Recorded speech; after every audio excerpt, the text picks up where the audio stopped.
Yo, what up? What up? What up? What up? What up? What's going on, everybody? What's up, Ben? Dad here, Gabriel here. Back at it again on this conscious birth process we call streaming. What's really going on next? Today's episode, Mysterious Mama Matrix. Let's get after it. Shout out to Terrence McKenna and them. Shadow Buddha. Let's see what he's talking about. Expect to command our body. We expect the mental will to order the monkey flesh into action, and it will follow. The body is the nexus of the mystery of life, and culture takes us out of the body and sells your loyalty into political systems, into religions, in inanimate objects and machines, collections. That's the felt experience of the body is what the psychedelics are handing you. That's why it's called escape, because it's escape from scenes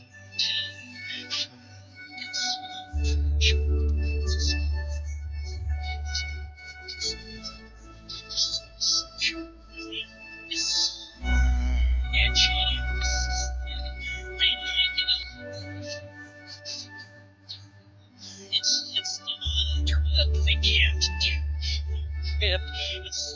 They lay a guilt trip about sexuality and psychedelics. The key is to authentic sensibility, curious back to the domain of authentic feelings, and the message that people are getting is they engage themselves in psychedelic experiences.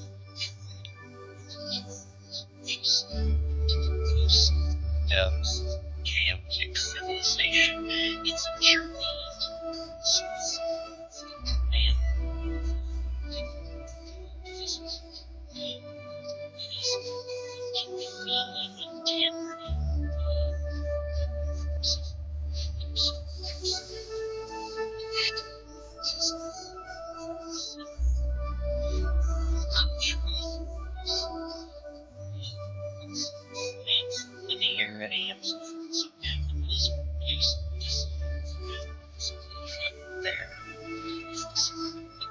into consciousness. James Joyce Matrix Mysterious which abilities came history as we lived it past so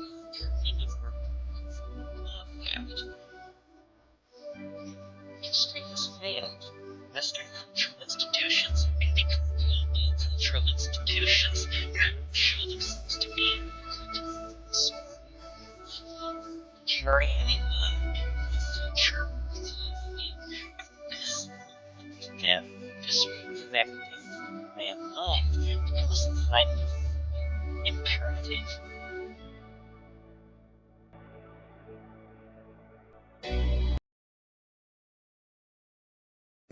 The guy in mind. The earth is conscious. That's what he was getting on with that. I haven't. It's been a minute since I listened to a Terrence McKenna lecture. I used to listen to these at the beach in the Bay Area, Ocean Beach in San Francisco. Bring my dog over there, and we used to listen to these lectures and look out over the ocean vistas on the cliffs, because Fort Funston was the dog park that they made. It was a military base that they made a dog park out of in San Francisco on Ocean Beach, and I used to listen to these lectures. McKenna, look out on the water and wish I had DMT. So this is one of the cool ones about the guy in mind. Conscious birth processes, always happening right now. Let's see what he had to say real quick. Electrons settle down. You can pull up if you want to. Orbits around the nucleus. Links. The nuclei of atoms. Then, at a still much later point in time, the temperature in the universe in certain areas has fallen. Yo, so the homies in the back already pulling up. What up? What up? What up? What up? What up? What up? You want some? I forgot about the beer. You want some? Oh. How about some ether? What? Never mind. Never mind. Hey, what's going on, Shon? How's it going, brother? What's cracking? I just This heard is that chilling, the Terrence McKenna. Yeah. Bringing it back. There's a time Yeah, that's all we used to listen to, man. Yeah, we were on that. That's crazy I know. to think that remember Jim Carrey was supposed to do that movie? Oh yeah. What happened with that? I guess it didn't pan through, yeah. right? What happened with that? Yeah. What the hell happened with that? Doesn't make any sense. Yeah. That should have happened. They could have had that True Hallucinations. I think that's the name of his book, where him and his brother went to the Colombian Amazon, and they were looking for, what were they looking for? I think they were looking for ayahuasca, but they ended up messing with the big ass mushrooms down there and seeing. And they were seeing alien. They saw UFOs and stuff, and he said that he was like actually up close and personal. And that's what that book is about. And that was the movie was supposed to be about that. Oh, really? Yeah. Damn. Yeah. Okay. See, I didn't even know what the script was gonna be about, but I knew it was gonna come out. And it's like, yeah, they don't want to. Like, even when you talk down on something, like how they say, "Oh, fentanyl will kill you," that's propaganda. Mm-hmm. You know what I'm saying? Yeah. But they'll never even mention shrooms. You know, remember when Ricky Williams got kicked out of the league or whatever, or he left, or he got in trouble? They said he had weed. He's like, I didn't have weed, man. I had mushrooms, but they don't want to say that. You know? Yeah. For mushrooms, that's weird. That's yeah. But it's like, sense. They don't want to promote that because mushrooms will wake you up, and and then you're not a part of the system anymore. You know. Yeah, you'll just check out. I remember actually a tulpa, like the tulpa means like an archetype. The archetype how I met you. Think about how I met you, bro. And like all right. And then like when I was living back in Santa Clara, San Jose, like the hometown, Silicon Valley, I had a friend of my cousin Brent, and he helped us out and stuff with shit, right? And I remember he told me one time, he was like, "You ever heard of LSD?" And I'm like, "Yeah." He's like, "Do you know?" He's all, "Do you know it's a crime against the state if you're caught with it?" And I'm like, "Nah, what is that? What does that mean?" And he's like, he was all serious too, bro. And Brent's a guy all he used to do was like smoke and play video games and listen to Brother Chung. Yeah. And what a life. What a life. But he did, he ended up having this girlfriend look like Tara Patrick's sister. No, it was like, what the fuck is this guy? I don't know. I whatever she was, I know she was Asian, and she seemed like she was mixed or something. But she may have been Filipino. Shout out to the Filipinos out there. Shout out to Shon. Tara Patrick, I haven't heard of that name in hell long. I know, huh? That's like old school, bro. You imagine like that? She's probably like late 50s now, probably. So I know. Probably still has like a OnlyFans, you know. No doubt. Yeah, but Brennan is a Tara Patrick tulpa. Like he was saying like it was a crime against the state, and I'm like, holy shit! I'm all why? He's all, because it opens up your mind. And he said exactly what you said. He's like, once you take it, you're not gonna want to do anything you used to do. You're gonna question everything. And this is before I was like researching psychedelics or even tried them. What did Mike Tyson say too? When he did DMT, Mike Tyson, he was like, man, when I did that, he just like realized I was nothing. He's like, your ego goes out the window, you know? Yeah, out the door. Yeah, I think it definitely gets like put to the side or gets turned off for a second. I don't think it just destroys. I know people talk about ego death, but nah, I don't think I wouldn't want that per se because I think you can't function as a human. Yeah. Now you Well, turn you it see off some for a people that second. don't come back. Yeah, you'll see people that don't Oh come yeah. back. Tell me about that. Tell me about because dude, on the west side or the east side, Matteo and stuff. I'm sure you come across like all kinds of like interesting people in your travels. Were there some people that got fried that you remember offhand? Man, I wouldn't say totally fried. So, but with shrooms and shit like that, no. But like the Oh, other the shit. hardcore You know what stuff. I'm saying? Yeah, like even Yeah. like we graduated high school, and then we would see even one of the youngsters just walking the streets, and people would tell me like, "Oh, that fool's a crackhead." I was like, "Really? I thought he was just walking around." And then as time went by, I'm laughing. it's like, damn, like yeah, he's zoned out, and that's hella sad. Like but who knows what happened? Yeah. Who knows what happened? That's sad when it's like a young cat, huh? When it's like a Yeah, young because cat. you feel like someone must have given it to him, right? Definitely. And to give it to a young kid, that's fucked up. But as the young kid too, like man, you kind of gotta know like not to be doing that. You gotta know. Yeah. And with that said, now kids are taking roids and shit like it's nothing. You hear about that stuff? Yeah. Not roids. Yeah, looks maxing. Damn. It's like these kids they take aesthetics as looks as the number one priority in life in genetics. They think that like if you don't have the right genetics, you're cooked. You're done in life. No girl's gonna want you. You're not gonna be able to get a good career going on. And you have so no what friends. do they do? So what do they do? They fuck up their genetics. Yeah, exactly, right? But you can't have any.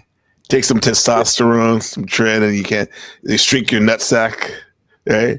You become one of this, like what he's talking obviously about. Vaccine injured. We got a vaccine injured lady right there. But thank you so much, guys, everybody, for stopping by. What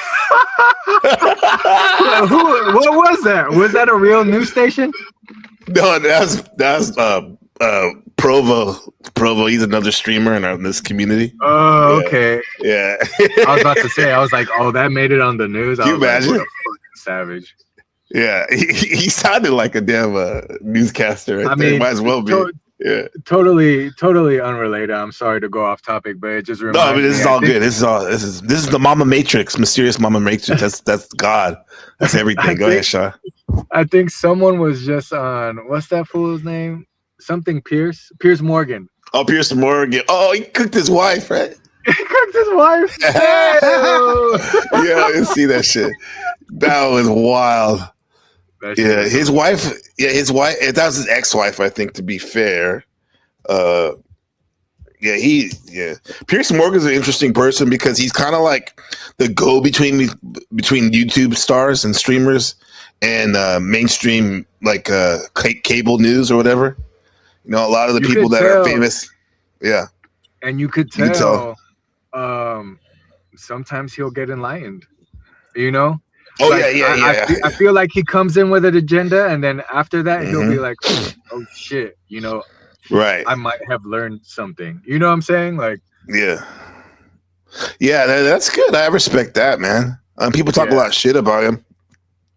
Definitely, they talk a lot of shit about him, but it's like, whatever, bro. Everyone's learning.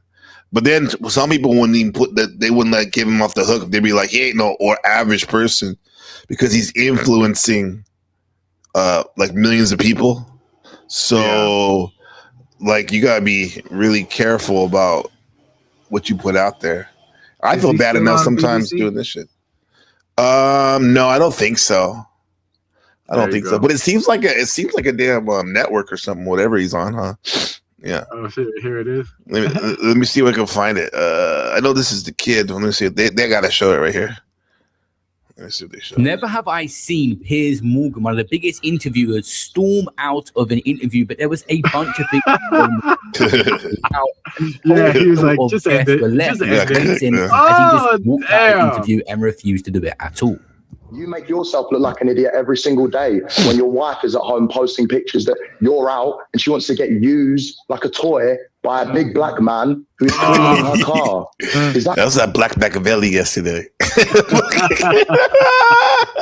A big black man. What a is Hen Dog?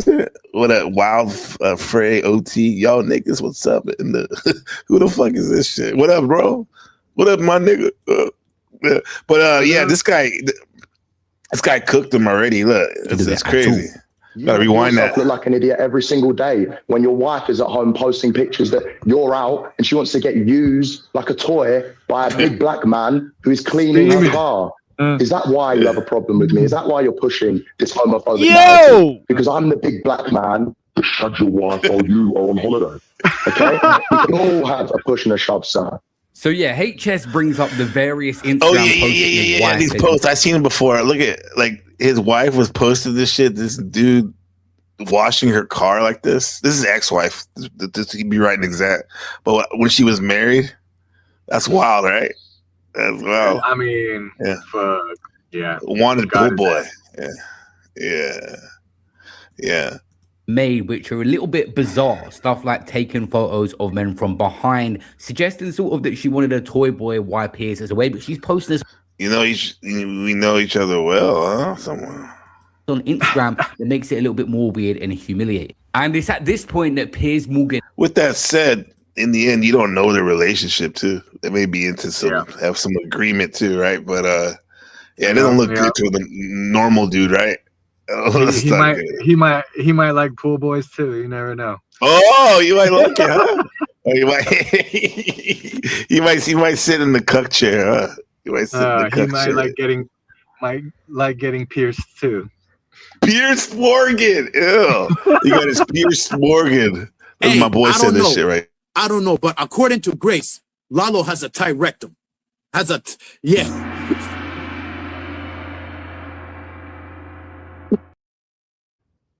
About the Hurricane Peril. Sorry if my dyslexia spilled out you for wild. Yeah, man, it's all good. We see OTT. Down with OTT. No, dude, like Pierce Morgan, he got cooked. Let's see. Yeah. He left. He's fully triggered and angry by the situation. No one's brought up his wife before on live TV. Let's go back to talking about the documentary and less of the homophobia. Do you know what? Here's what I think about you. This is the guy Tiki Taki. He's a streamer. He knocked out John Zerka. I don't know if you know who John Zerka is. Yeah, he knocked him out. So that's what I was wondering who this guy was, but shit. I mean, he's famous. He's probably famous now. Yeah, he's a streamer. He's a streamer in the streaming community. Yeah. I watched the documentary. I think you're a fucking idiot. Oh, you're a sexist, misogynist, homophobic. Jesus Christ! Yeah, I think supposedly there's like this Manosphere documentary out on Netflix or something like that. Twerp who got exposed in a global way by Netflix, by Louis Theroux for what you are. You're a little half-wit, and you're making. He's funny like this is like, he may be like a brash. I'm sure. I don't know his takes on women, but if it is anything like a red pill or black pill, it's basically like the red pill is saying that the world is gynocentric, meaning women-centered, and men have it stacked up against them, right? And I've been watching a little bit of that Myron. You know what I'm saying? Oh yeah. You know what's up, Myron Gaines and Fresh and Fit and all that. But it's funny, like guys like Pierce, when they come out and start attacking people just because when they hear Manosphere, and women do it too, but men do it. A lot of times it's guys like him who look like they're being like punked by their wife or girlfriend. You know what I mean? Like they can't hear it. Yeah. You heard it before, right? Shadow Buddha. You've heard that like when these guys that are like being cuckold or just being a bitch, right? Like they just attack anyone that brings up red pill, right? You might not even like it. You're just talking about it like, just like any philosophy. We talk about Satanism. I don't agree with it per se, but you talk about it, right? You can talk about it and not believe it. Huh? Yeah. They said Callie up in the house. What up, Shon? In the building. That's my brother. And he's in the OC. He's in SoCal. Shout out okay. Buddha. Yeah, that's my boy, bro. That's my twin. Hey, Orange County is fucking beautiful. It is beautiful, yeah. I'm in Fresno. I'm in Fresno now. You're in the Originally Fresno, from the Bay Area. In the Fresno, he's still in Cali, but you're in Fresno, bro. Fresno Bulldogs, huh? I'm outside of my kids' boxing class. If they start sparring, I'm gonna have to hop off. You have to go They're in gonna there? come out here and grab me. All right, that's dope though. Like a boxing class, man. Ben does that sometimes. Yeah, I mean, what I was telling my boys yesterday is what boxing teaches you is like you can't do boxing if you have fear, right? Right. So let go of that fear, and your technique and all whatever you practice will stick with you in the ring, you know. Because you'll see kids in there that like, you know, all their technique goes out the window right when they're in the ring because they want to lean back and they're afraid to get punched. I was like, you're gonna get hit, but you'll get hit less if you have your technique and get rid of that fear. But but that's boxing. But in the game of life too, you can't have fear. You can't have fear to fail. You know what I'm saying? Like I was with somebody over this whatever, and I was like, because he told me about his health condition, and I was just asking him. I was like, have you ever tried to fast? You know, maybe fasting could help. You know, and then he's like, I can't. You know, I was like, I don't ever want to hear that shit coming out of your mouth. You know, you want to hear that word? I didn't say that to him, but I was just explaining to my boys, like, you're not even gonna try. You're not even gonna try one day, maybe two. You know, see if you get to 3 to 4 to 5. You know, but I mean, if you're complaining about your health, but you don't want to try anything else, then you know you're gonna just go ahead and continue your life unhealthy. Right. Yeah, that's good that you told him that straight up because when you hear cancer, especially with the fasting, I get kind of triggered in the sense like, yeah, you can. You fast all the time. You're just asleep most of the time. That's what we call it a break. You break your fast in the morning when you eat. Break your fast. Yeah. My friend Brian, he was like that. Like, I can't. How do you do it? How do you do 5 days? You know, how you do 7 days? And he goes, and I go like, this mind over matter type shit, right? Because I can't barely even do one half a day. And like, mind you, he called me like a month ago or 2 months ago. He's all excited. He's all, I did it. I fasted for almost 48 hours. Yep. Yeah, that's awesome. Like, I've only done 3 days, really.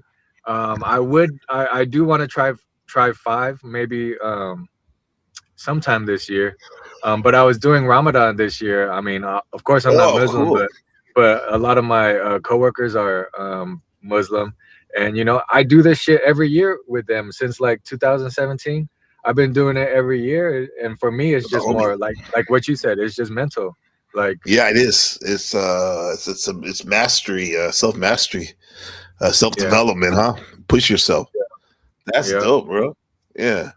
Just fight the temptation. I mean, fuck, I haven't smoked and drank in over a year now too, so it's like, wow. Damn. Yeah. That's what was that telling you? That's big time, bro. Yeah. That's why every Hugo putting on that board, it makes me laugh. Fuck you, pot faggots. On that whiteboard. The motherfucker. Right. Yeah. And then he started blazing. And I was like, oh, you did? You started blazing. Like, you know, it would have been. Oh, hell no. He was blazing. Hell no. That's funny. That's funny. Yeah. I always wondered why, like, how he didn't. But I guess. He said did he ever say why he didn't? He said he would get too okay. Yeah. Okay. Yeah. But he was disciplined, though, in not doing it. Like, shit, I used to get paranoid all the time, but I still did it.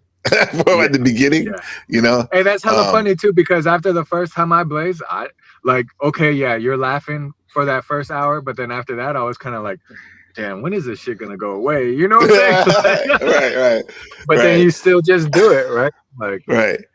And plus, dude, we live in the fucking crazy. The Bay Area is, I'm sure Shadow Buddha same way, and like in OC, especially like places like Santa Ana, which is a lot like San Jose and Mateo. Like it's kind of weird, bro. Like I think California is the epitome of like Western thought and consciousness, the evolution of it coming to a crux. Maybe I'm being biased, but fuck it. Like, so when you get, it's already a trip as it is, you know, living in, like, you sitting there in Fresno sober, right?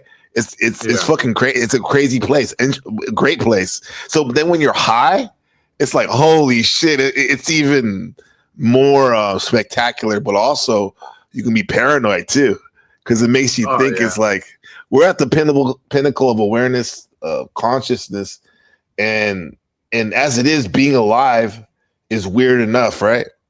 Because we don't really know how we got here. And then when we get high, we think about these things, and doing it in a beautiful place that what we live in right now, it's like, it's almost too much.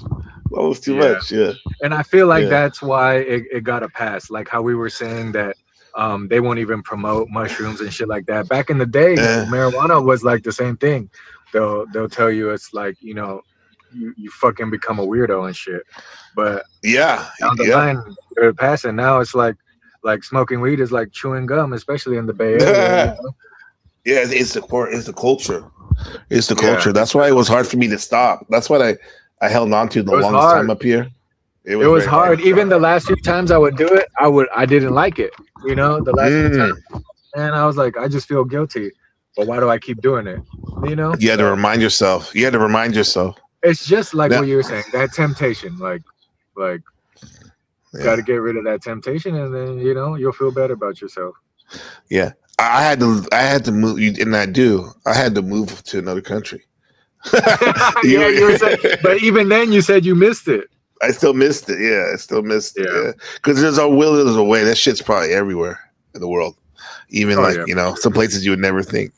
We're talking about the red pill and black pill and all that. So Shon, he said, Gabe, can you ask Shon, tell him about our theory on the pills, right?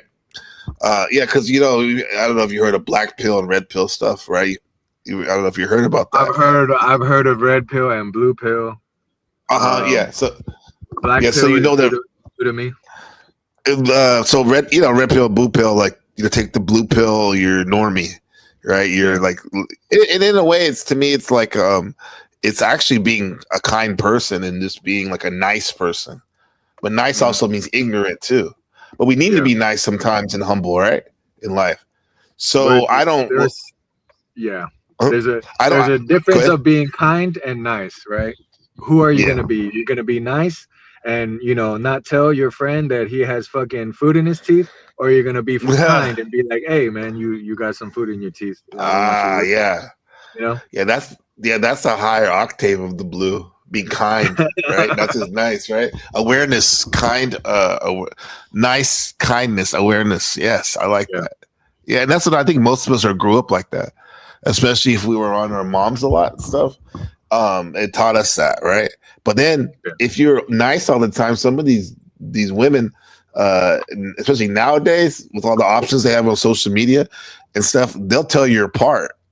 They'll tell you, tear you apart, right? Take advantage of you, right?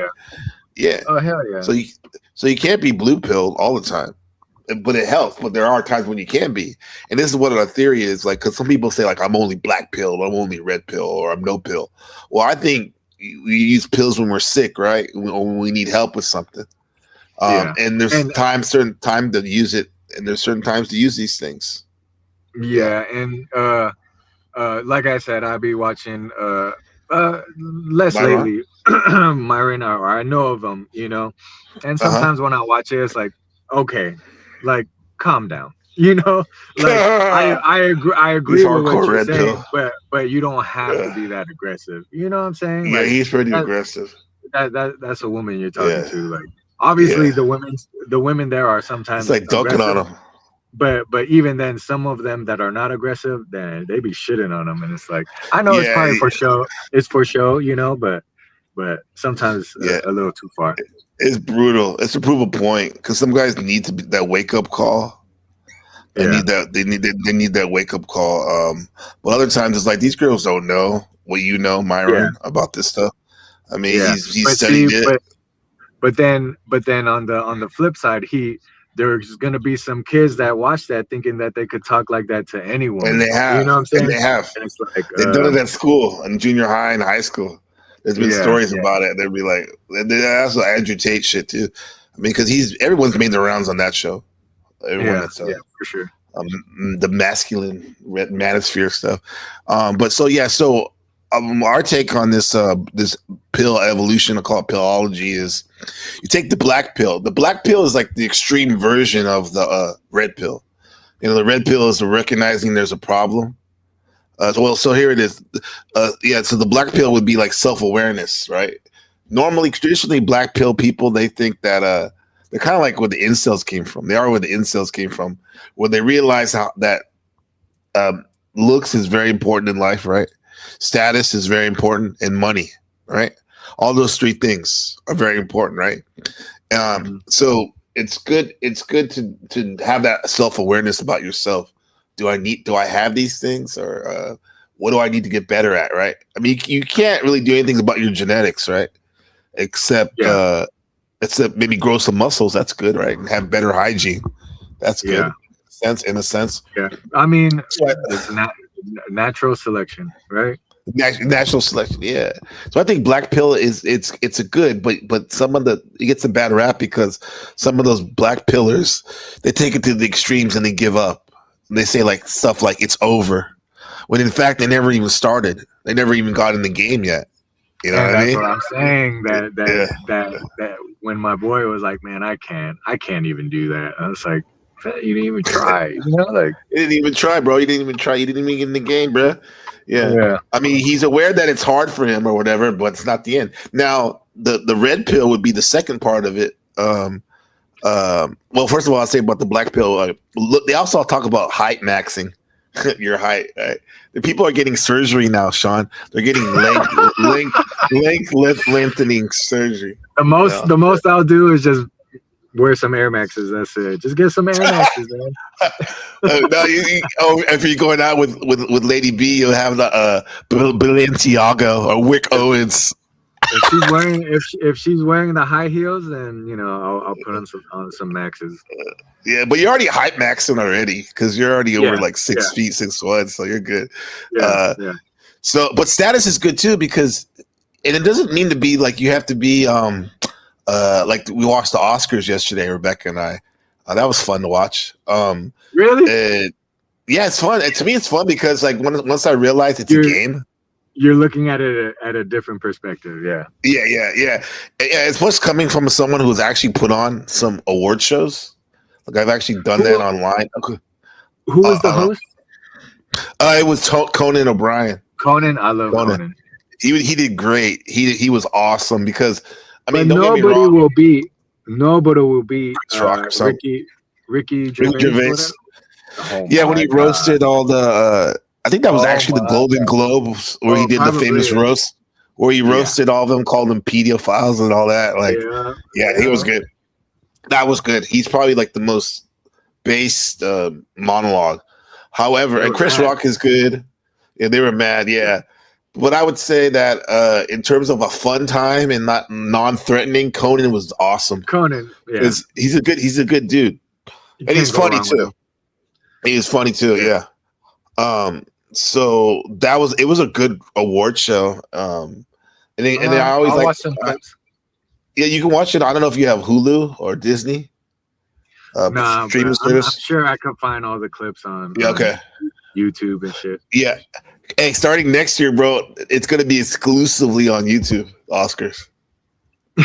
That's a trip, right? That's a trip, right? That's all it's gonna be on, right? And that's black pill, bro. That's black pill status. Like those guys have status, right? But you can be status of being like you go to Kings Park, MLK Park, the community center right there, and that's the west side, right? But that's what we would say. You go play ball or whatever. You get status over there. That term ghetto celebrity, that shit's real. We were celebrities. Yeah. We were celebrities back in those days. Yeah. No, you were. That's when I met you all at the of all things, like we were stargazing, right? At the like the Jacka, rest in peace. in the observatory, right?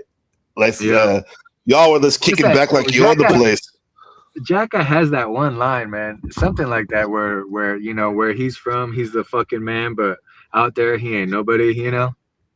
Oh yeah. I was He like, does say that, that's a beautiful line right there.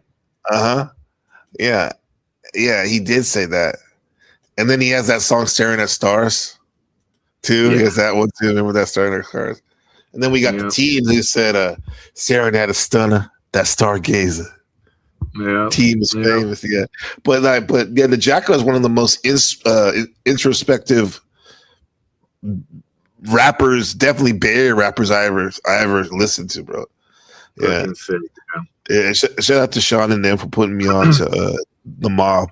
Shout out to the Mob. Keep it lit. It's crazy. It's crazy because it was during the time that 50 Cent was kind of coming up in the East Coast too, and I was man, I didn't even listen to him. Little did people know that fucking the Jack and the Mob figures, it was basically like, 50 and G Unit, but real life. West Coast, it was fucking that. They were way better. They were way better. Yeah, way better. We had 50 states. Right? Fetty Warbucks, right? Always talking about the damn spaceship he's in, right? Remember Austin Martin. AP9 was in that. AP9, yeah. He was on that show. Yeah, LA Inc. That's I always remember him. He's actually, it's funny, off that show, he became like the most recognizable Mob figure. Just off the strength of being on that show. Yeah. He was barely on any records either. I know. I even write a J. Clyde. He said he fucked Ice-T's wife too, Coco. He did. Oh man, that is. He ain't the only one either, but yeah, that's wild. Could you do that? Wipe up OnlyFans or even worse, a porno star? That's all. Damn, nah, hell no. I mean, everybody got history, I guess, but this guy got the history here. What's the matter, you? What up? What's the matter, you? I gotta give him a shout out. That's from Bullwinkle. What's the matter, you? Where Bullwinkle played football, he got a scholarship. Last time, you remember, the trustees of What's the Matter You were wondering how to keep their college from going bankrupt. How about giving an honorary degree to Danny Warbucks? You ninny, he's only a make-believe character. We're real? Damn. Hey, since you did that, can you play the intro music of that shit? Oh, the Bullwinkle? Yeah. Okay, yeah. Bullwinkle and Rocky. Did you ever get a chance to go to Bullwinkle's in Santa Clara? Nah. It's like Chuck E. Cheese. Oh man, it was way better. It was like Chuck E. Cheese. You know Chuck E. Cheese, of course, right? But it was way better. We used to call that Chuck E. Dirty. Exactly. Me and Brenda were talking about that the other day. But I don't know. Like, was it cleaner when we were kids? I don't know. Maybe it was, but it's like, after those parties, of course it's gonna get dirty. Yeah. Right? Yeah. Yeah, I got you. Let me see. What was the closest one did they have one in Redwood? To you guys on the peninsula? So when I was a kid, I grew up in Hayward though, so I knew that. Oh yeah, you were in a haystack, huh? Yeah. Oh, Hayward. Okay, those niggas won the. They're about to go to the Final 4, Final 8 in basketball. East Bay State for Division II, though. I mean, it's still good. It's still Cal good. State, Yeah. East Bay. Yeah, they're doing good. Yeah. Let me see. Oh, you know who went there too?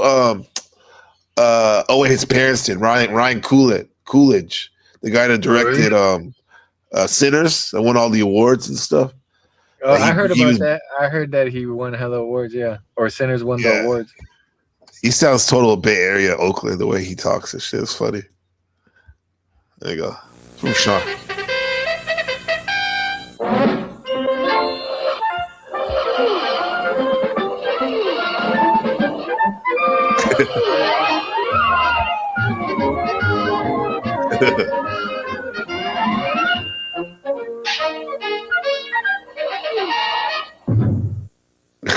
Our story opens today. Look at that! Large Minnesota College, the University of What's the Matter. Inside the administration building, an important meeting is taking place. I don't want to alarm you, gentlemen. The voice of the host is like, see that what the Dave Chappelle used to do. The Dave Chappelle, damn. I see. But it looks like disaster for what's the matter. 87. What'd he say? The Chancellor said we're facing Bro, these guys are all maces and shit, right? No, Lightweight but Illuminati. Oh yeah, for sure. That's why these cartoons are always like, you know what I'm saying? They be spitting games. But no, Holy the shit. reason why I asked you to play that is which one did RZA take for fucking Wu-Tang Clan ain't nothing to fuck with? Wu-Tang Clan ain't no. Wait, let me see. Wu-Tang Clan. Ain't nothing to fuck with. Okay, let's see. I know it came from a cartoon too. Sample.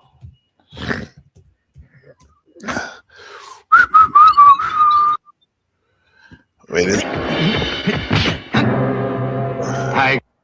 Tiger Style. Tiger Style. Oh, that. You mean that part?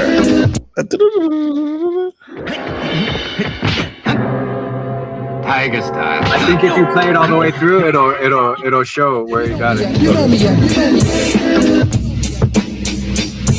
It'll be tossing and blossing my style be causing more the Richard Dawson.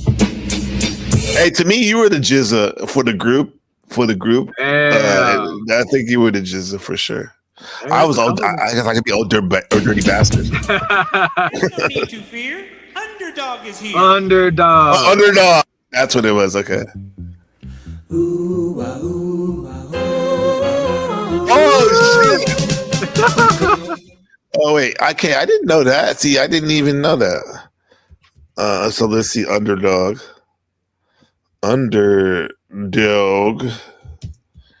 Yeah. Let's see. Damn. What up, Steel Man? When criminals in this world appear and bring the law that they should fear and frighten all who see. Look at that too. Fucking evil scientist. Underdog. Yes. Underdog. Speed of lightning. It's the same artist as Bullwinkle, huh? Oh, it is? Yeah, can you tell? That was the same.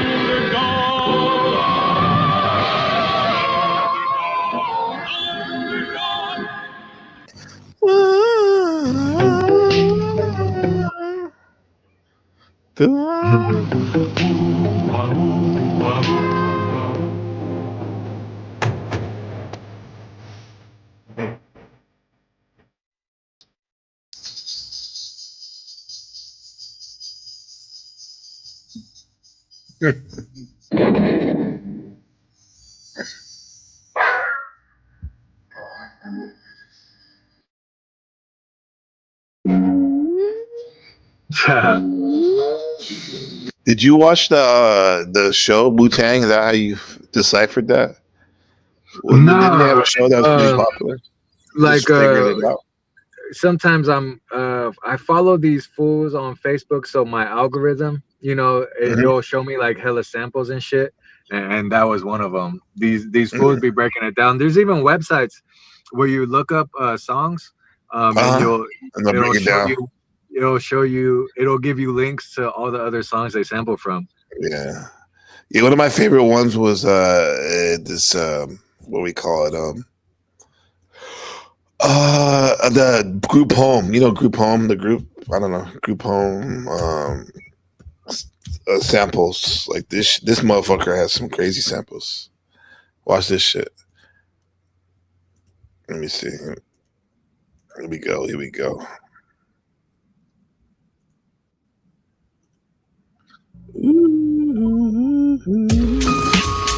Speaking of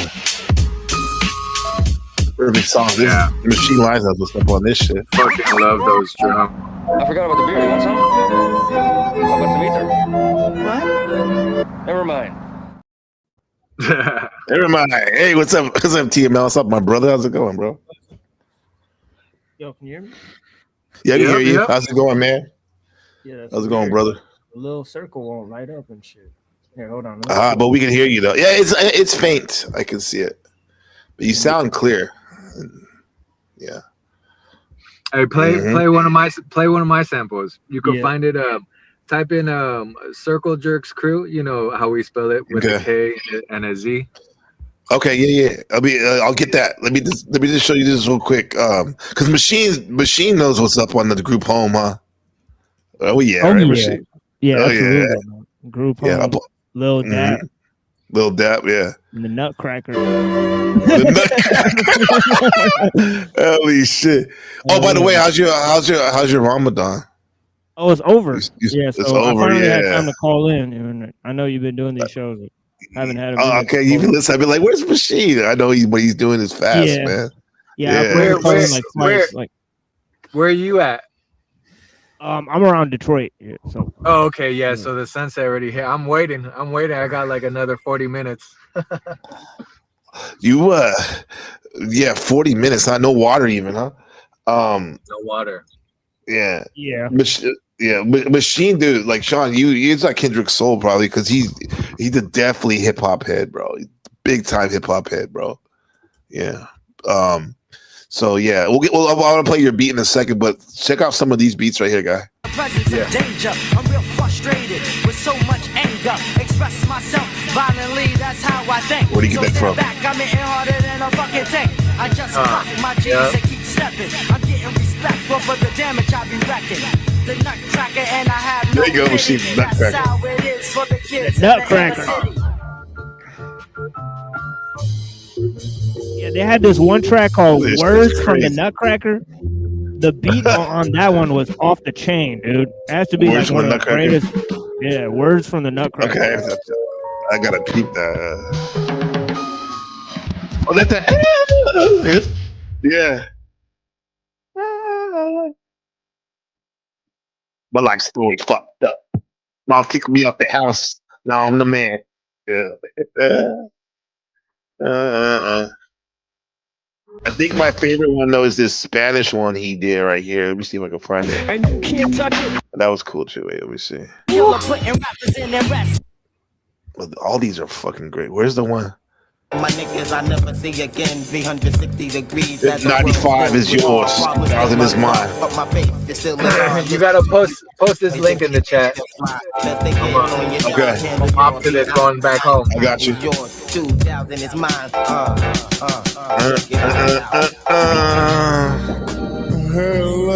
Holy shit.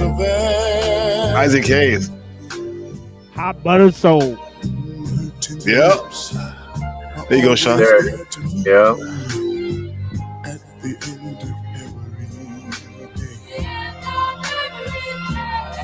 You know it's always. This is the most famous one right here. This song, right? Damn, son, fuck's wrong with you, man? Shit be happening out here, man. Niggas don't be realizing this shit. This was an exotology album, bro. Yeah, the world's about to end. The world's about to end for sure. God damn, that's probably my favorite album, bro. Literally. Is that J. Rue the Damager who said that? Yeah, the world's about to end, yeah. The world's about to end, exactly. Yeah. What the fuck is this? That's like the kids that are forgotten about, right? The group home kids. That shit is wild, bro. Yeah. Let me get that Mexican shit. Wait, hold on. Oh, here. Wait, that's it. No, that's not it.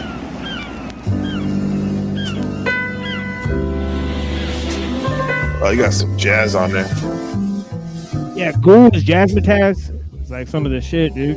Right. They had Donald Byrd on there. Donald Byrd is one of the greatest musicians of all time. Right? Recently. Yeah. Donald Byrd. Yeah, Donald Byrd is huge. Massive. Donald Byrd, let's see. I got you, Shon. 1 sec. Let me see. It's all good. The kids are running right now. Are they coming out? And if you're doing that, the crooks be crooks and the sons be sons. To see the Yeah, that's one of my favorite songs. Yeah, those drums, man. Well, this one? Can't go wrong with those type drums. Well, this one? Oh yeah, yeah, this goes hard. Da-na-na-na-na-na.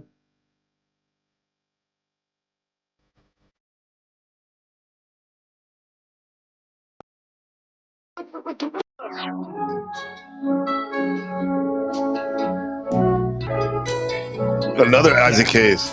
Yeah, Isaac Hayes is incredible. Yeah. Chef, right? Damn. The windows of the world are covered with rain. Okay. When will those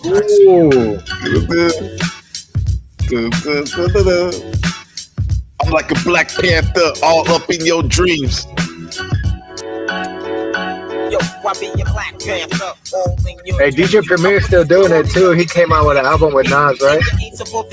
Yeah, he did. One of the best ever.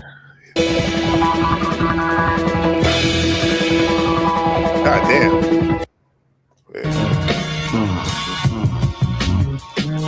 All right, let me go. Play that shit all day. What is it? Circle jerk, right? With a K, right? Yeah. Yeah. Circle jerk. Let's see if it's even on here still. Oh no. It's starting with a C, yeah. Jerks with a Z? Yeah. And then put like a trailer. Let's see what it says.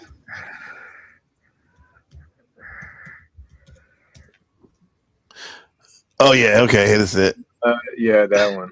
Oh yeah, I remember that Daily City. Hey, this is his crew, Machine. We're in the Yay area. All right, look at this. You gonna like this, Rashid. So you made the beat too? Yeah. Okay, you made the beat, and this is Chema and them? Yep. That's dope. Borrow.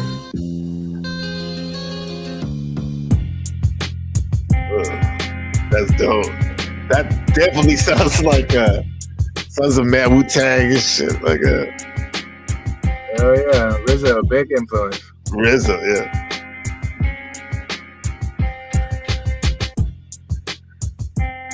Yeah, Marcos? That's Chema right there. That's Chema. Oh yeah, he's doing the cannibal. Yeah. That's Chema.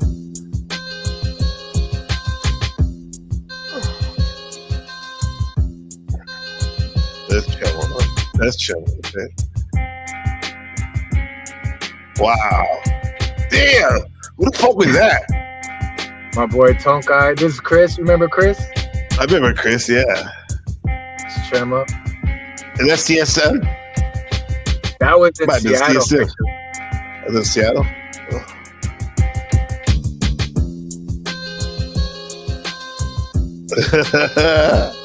They're popping the collar. He's fast. That's CSM right there. That's CSM right there, yeah. College of San Mateo. Yeah.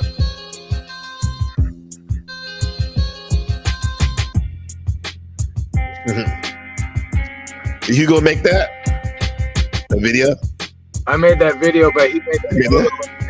Bitches in there. That's dope. Yeah. Oh yeah.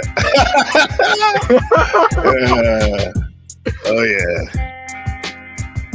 I love it. You can stop it. That's how good of the video was. That we didn't know how to fade out the music back then. Keep going.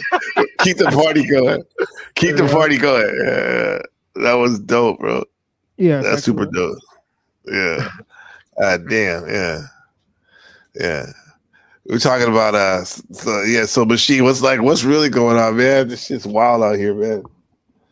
Yeah. This is wild. It's like art is becoming life and vice versa.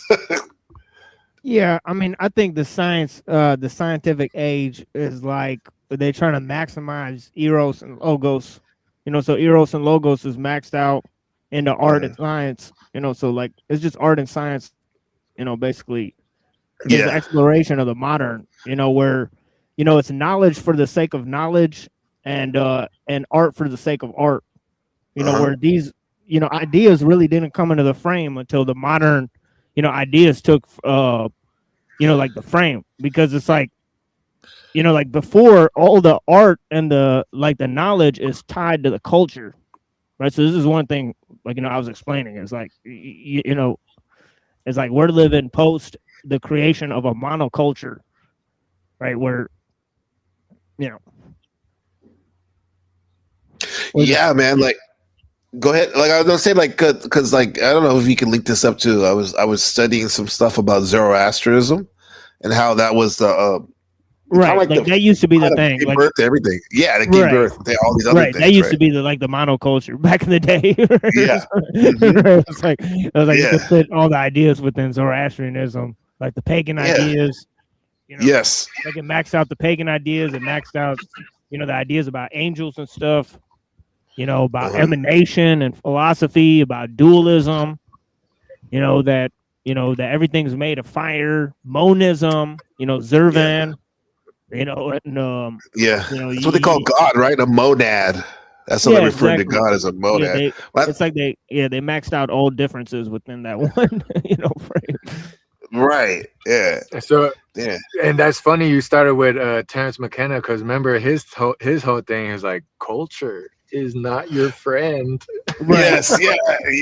That's it. Yeah. Culture is not your friend, man. Yeah, that's funny, but like I got a little bit of difference from McKenna. I'm like 50-50 on if McKenna was a good guy or if maybe he was like a Fed or something like that, right? Because he did like work for the Esalen Institute and so on and so forth. Esalen. And it seemed Big like Bear. there's a lot of not like a Big Bear. That's Big Sir. Yeah. Yeah. So it seemed like that's interesting. I never thought of it that way, because and I say it's interesting too because he was pushing psychedelics.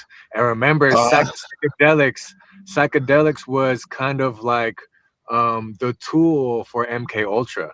Yes, yeah, a lot of people use it for that. Well, that's what's funny is that a lot of these guys like Bateson, right? He's also associated with the Esalen Institute. He created the damn MK Ultra. And then also, he also gave LSD to Allen Ginsberg, another guy who the beat poet. Yeah, they like to, push Allen Ginsberg as a promotion of psychedelics, but he's actually a PDF that was like a government PSYOP project, right? Pretty much like by the CIA, like test subject of Gregory Bateson. There was somebody that was like, Allen Ginsberg. That was like my mom dated his. Oh no, wait, was it? Their father, Lee. Somebody was like, my mom dated him, and he was gay. Some weird shit, bro. But anyway, before we go there, we got a visitor. We got a visitor.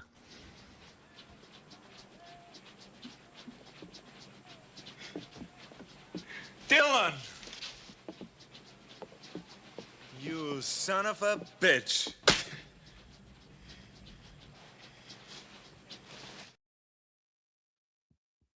Yo, what up, Landry? What's up, man? How's it going, bro?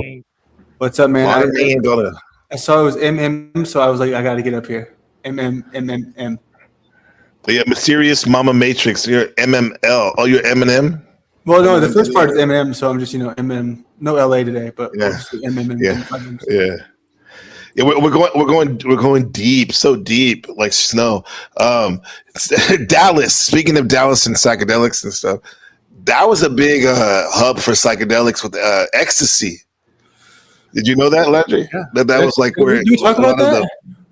No, I don't think so. I don't think I definitely do. I do about that because I remember when it got shut down too. Because he's fizzing. He's fizzing right now. You couldn't find it, dude. You couldn't find it anywhere. I think it was 2012, maybe 2013. No, it's probably 2013. It vanished.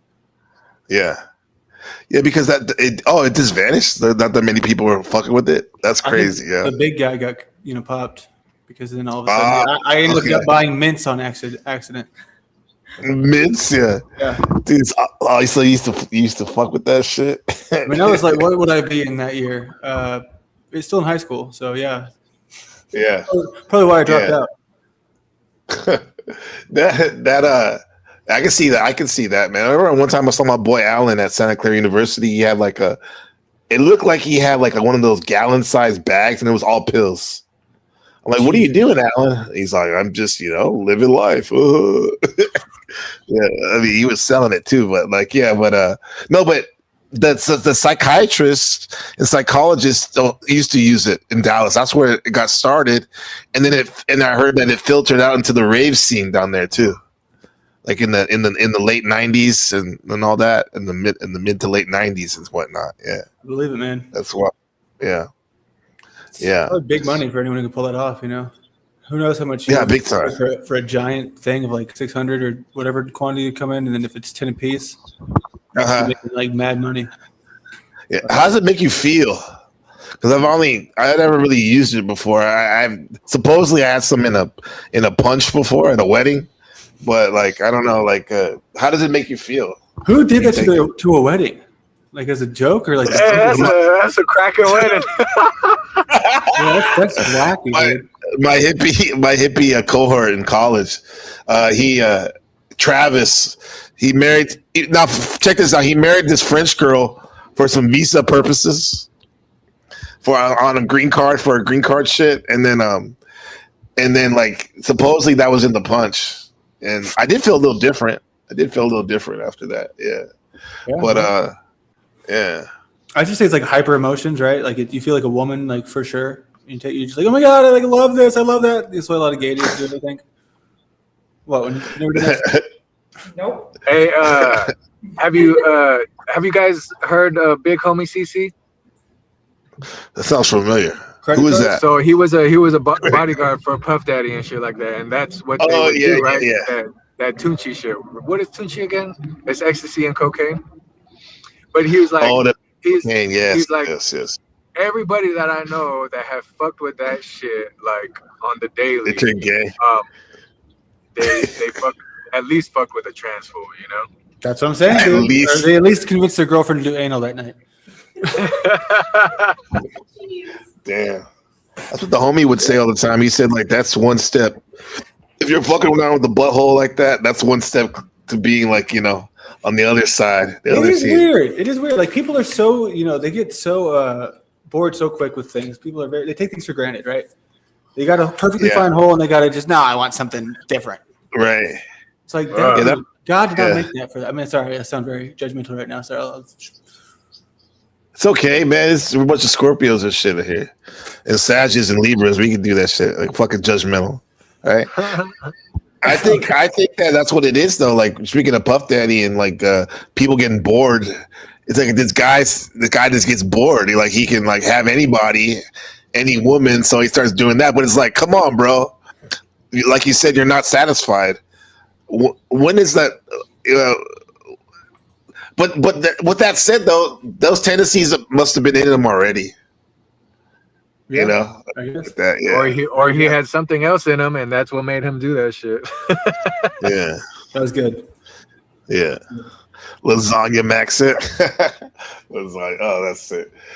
Machine Lines, bro. You ever experimented with the ecstasy before? Oh yeah, definitely. Yeah. Took some MDMA, crystals or whatever. All right, for sure. Yeah. Yeah, definitely. You go hug everybody and stuff. I'm like, oh, it's so great. Yeah. There's this stuff that was called like 2CI. It was like weird synthetic acid. Yeah, 2CB. Yeah, there was that too. I don't know why, but everything turned like red and blue for me for some weird reason. Like purple and green and black. Red blue tint. Or like y'all guys became like a Instagram filter and shit. Yeah, your awareness, yeah. We were on probation on work detail, and somebody told us they had like LSD probation, and it was 2CB instead. Did you kill somebody? No. Okay. No, probation. You get put on probation if you get pulled over, like just for drinking, like or whatever. Probation is like the best case scenario, It's not like you don't have to kill somebody to go on probation. Yeah. See, Shon and I, we were good criminals allegedly. We never got caught. And do that shit. Never do that shit. You better put that out in the open, man. I'll run before I get caught.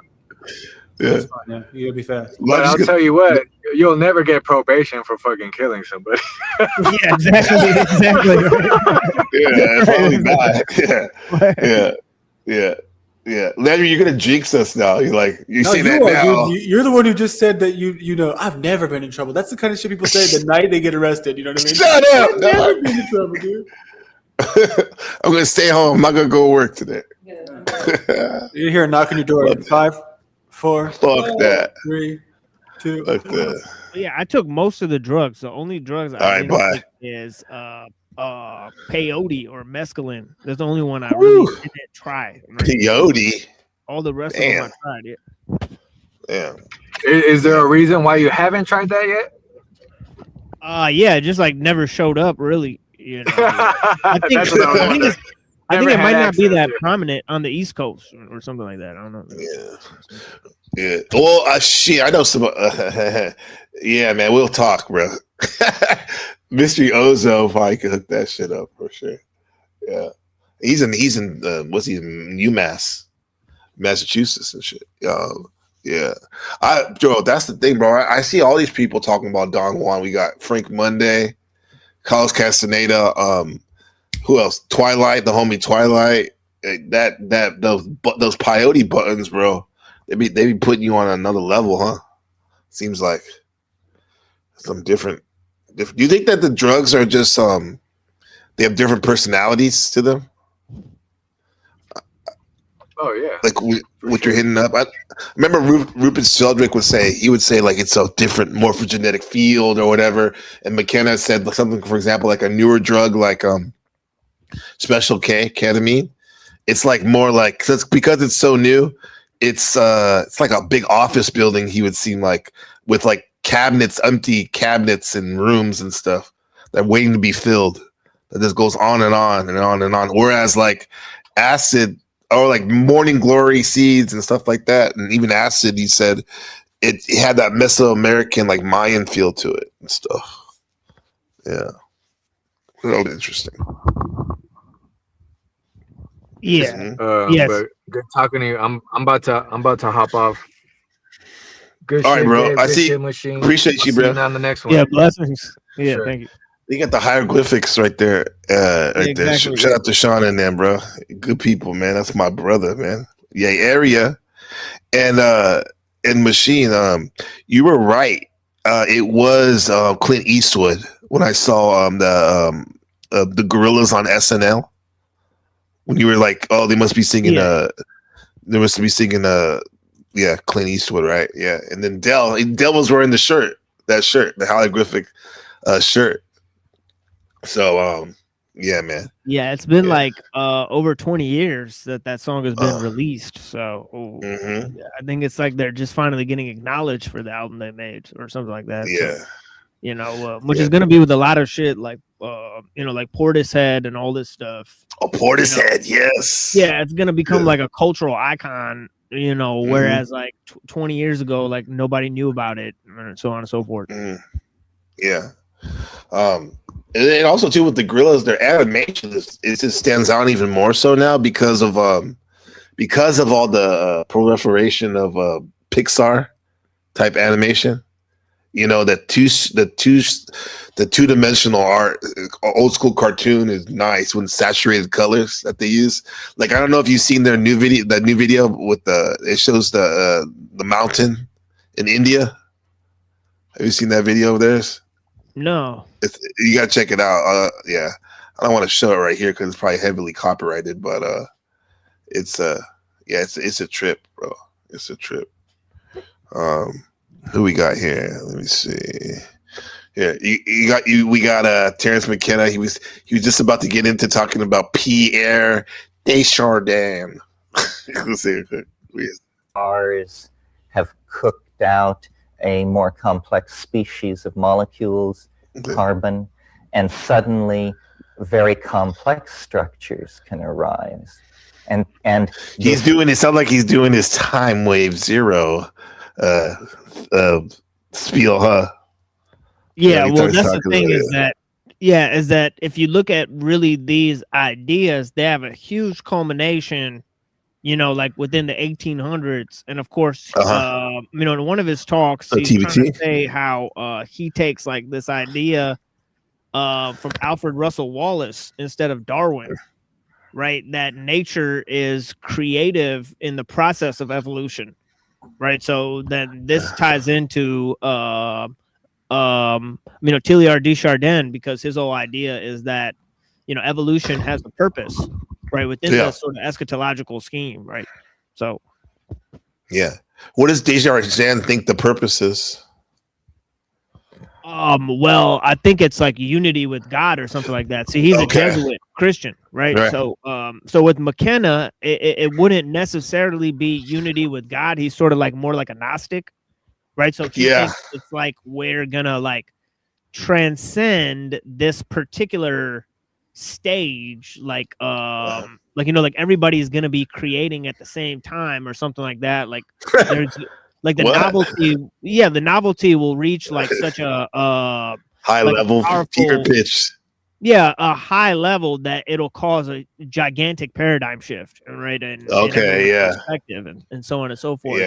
And that this is more how here we go. Yeah. Keep going. No, you're right. It goes to his history is ending because the dominator culture has brought humanity to the brink of existence. Whatever. Yeah, so it's a Discordian nature worship. It is that he's pushing. Yeah. Which you said it's been it's a 1v1 versus those people versus the transhumanists, right? Or is he on that side of that? I think so. I think it's an inner battle within the occult, right? Recently, they just had a conversation between Nick Land and John Michael Greer, where things that I've been talking about for over 2 years, they start basically coping about. So this actually, where we're at is that you got John Michael Greer, who kind of represents the Hermetic, like sort of nature worship, and then you got Nick Land that sort of represents the transcendental, like sort of Kabbalistic accelerationism, right? And so that's kind of like where we're at. And Nick Land and them, they're becoming more and more, even pretty much everything to the left of your show is like, I'll call it normies, even if it is kind of out there for other people, some of these like other channels, but because you've been talking about it first, but Nick Land is popping up everywhere now, bro. He can't hide anymore, bro. He can't hide anymore, man. Nick Land. Who was the other guy you said? Nick Land and who else? John Michael Greer, I believe. Yeah, he's a member of the Order of the Hermetic. The Hermetic Order of the Golden Dawn, right? Holy shit! Long name for the organization, but look at these guys. Hold on, we gotta see some of this shit. Yeah, they try to look like Jews and stuff. They try to look like they're wearing white robes. The fuck, man? Yeah, they look stupid. Let's see some of this. Go in the middle of that. Witch burns.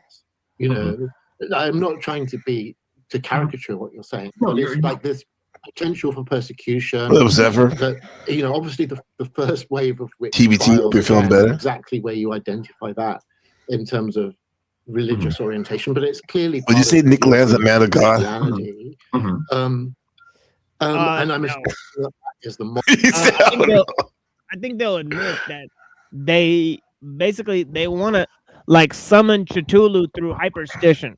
What? Right? And so on and so forth. Yeah, so they believe like, if you believe it, like basically it'll happen because there is no substance to reality. It's just a series of narratives, right? So they're accelerationists for sure. Huh? Yeah, so they believe you could summon Cthulhu if you really put the sort of forces out there that sort of will, kind of bring that type of energy forward, right? So damn. Yeah.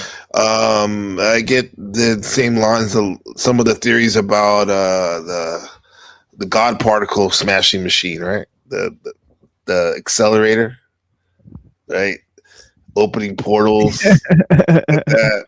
Manhattan Project, all that stuff. And then you get it in the you have it in the pop culture. Yeah, with I think that Stranger guy. Things. Yeah, I think that guy Nassim Haramein. I think he hit the nail on the head. You know, right with that. You know, you could just keep on smashing. You know, right. You know, you're not gonna get to the bottom of that well. You know, Exactly. It's too smart. It just it just fractals out more and more. Right. Exactly. Either way you look at it, with the Also, telescope or the for microscope. this subsequent and beyond the capture of the CCRU. And so yeah, sorry, this doesn't really go anywhere particular except just to say that it's what you were saying about the Numeran. Really, it's like there's no need to get jealous about particular paths of approach of these things. It's just like, I do think that the TSW criterion is really the only one that matters. Yeah, exactly. I'd liken some of the quarrels that you see in the Kabbalistic scene with quarrels. Imagine a Frenchman and a German and an Englishman having a big knockdown, drag-out fight over whether the four-legged animal barking at them is un chien, un hund, or a dog. Well, but yeah, there are different channels. Alan Greenfield has written several books pushing this really exotic Thelemite gematria system, which he uses to interpret communications from UFO occupants. Well, the reason why these guys are hooking up is because Nick Land believes more or less that like the reality is kind of based on the Kabbalah, but using cybernetics and like technology, right? Like it's right. He right, and overlaid the Thelemite guy tree. is saying that this guy, like the Thelemite guy's like, well, I know this Thelemite guy who invented his own Kabbalah, gematria system to basically communicate with aliens. So I don't know where he's going with this, but see, this is a tripped out conversation for sure. Yeah, that's what we were talking about the last episode. We are talking about chaos magic and like they talk about gnosis and chaos magic, which means basically putting yourself in a trance. Right. And it's funny, like the mainstream, which a lot of times, it could be like sleep deprivation and all that, but a lot of it, these guys are getting they're getting zooted up on some psychedelics and other things, right? Probably. Right. And the whole alien thing comes from, it has a lot to do with Institute of Noetic Sciences and the whole Crowleyan, thing. The Elamites created a lot of lore about the gray aliens. Right? So there's history behind it. Aswall, whatever. They had that alien face that Crowley said he summoned, right? That right. Yeah. And he's sort of taking credit for it right there in this, presentation. Yeah. And then you got this guy right here. I'll go back to the Nick Land right here. Space time. Words and Ideas by Terence McKenna.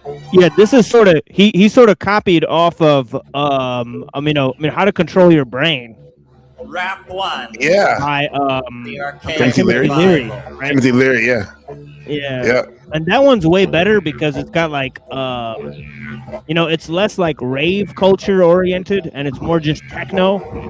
Oh. History. Right, so that one is way better because he's quoting like Socrates and Marshall McLuhan and shit. Right? Because the Dominator. It's like Terence McKenna. He ripped his shit and kind of played off as his own. Yeah, and like watered it down.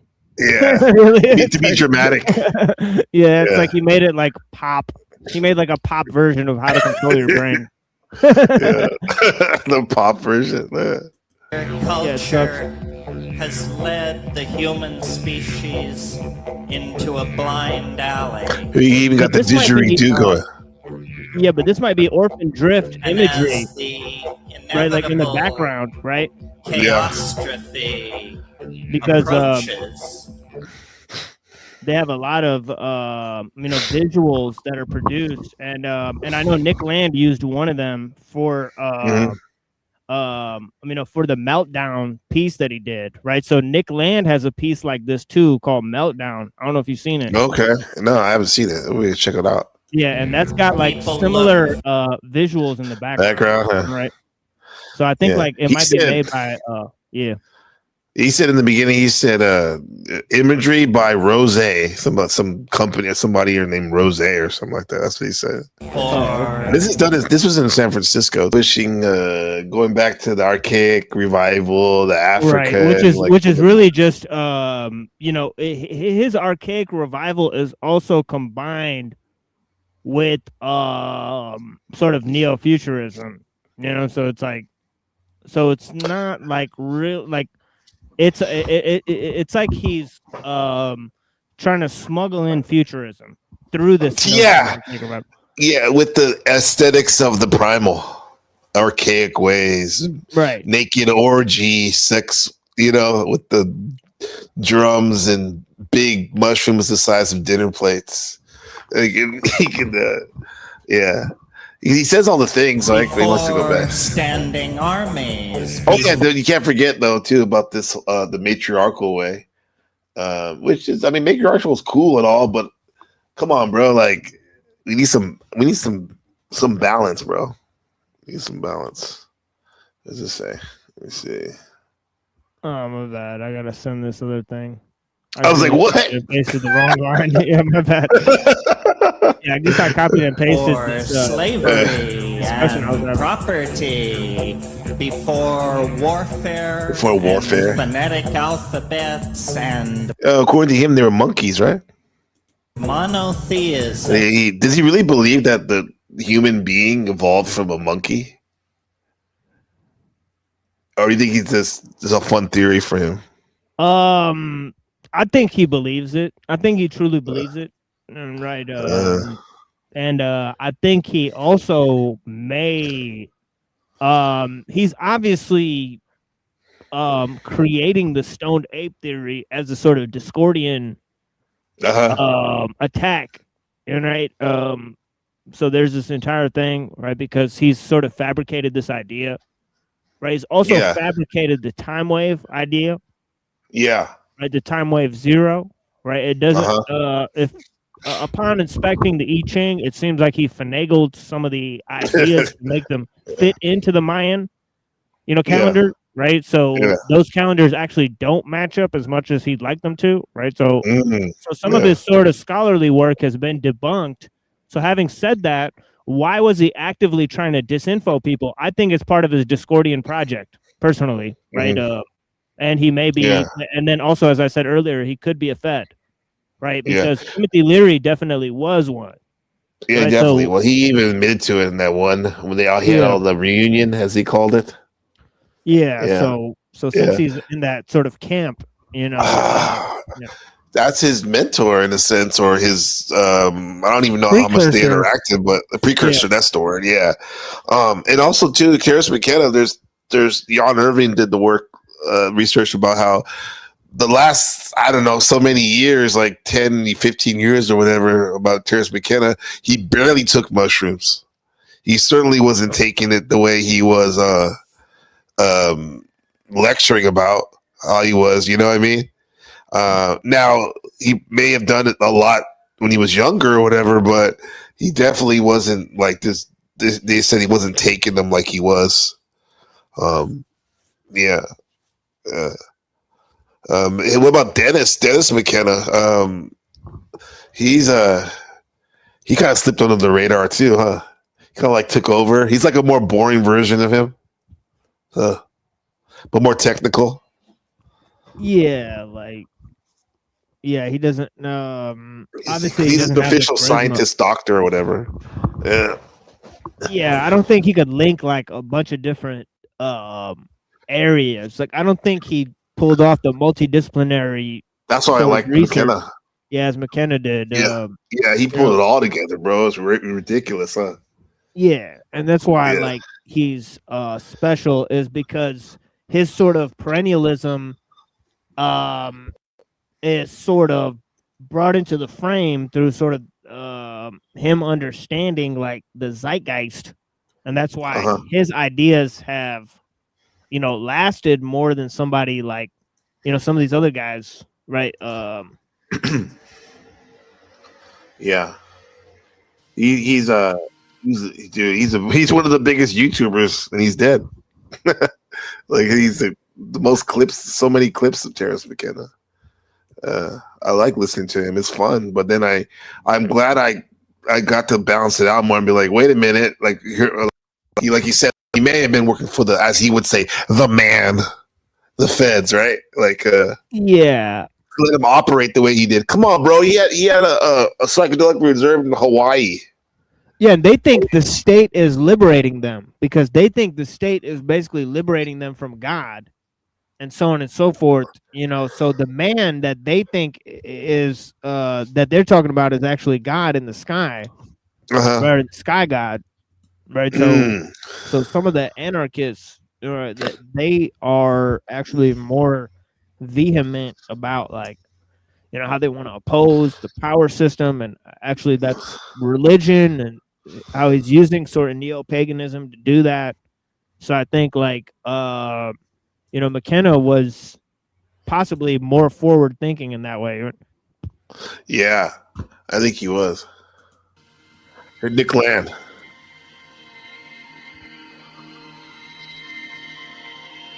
It does look similar already. Right, exactly right. It's the same trip. Looks like God backdrop.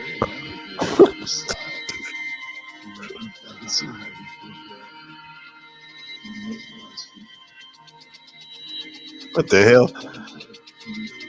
This is like what they used to call freak out, like in the 60s.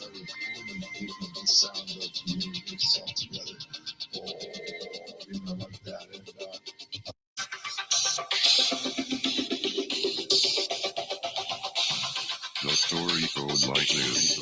Person captured by techno-capital singularity and Renaissance rationalization and oceanic navigation. Locked into commoditization takeoff. Logistically accelerating techno-economic interactivity, crumbled social order and auto-sophisticating machine runway. As markets learn to manufacture intelligence, politics modernizes, upgrades paranoia, and tries to get a grip.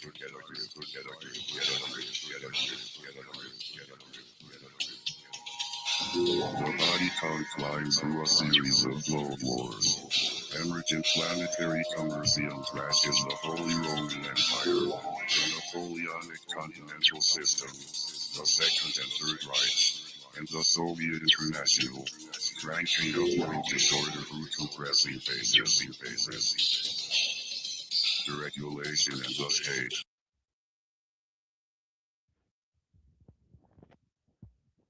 You're muted if you're talking.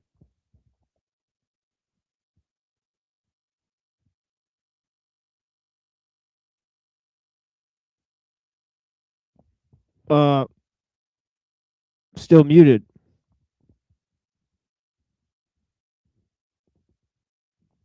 Yeah, maybe you're having technical difficulties, but I can't hear you. I don't know if they can hear you, but I can't hear you.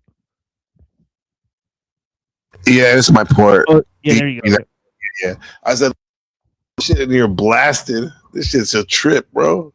With the voice. Yeah, no. Yeah, it's tripped out. This is actually a part of his writing. That it sounds cool. Actually, it's very interesting. Yeah, his writing. Yeah, what up, man? He writes in a way, or a method of writing he employs is called theory fiction.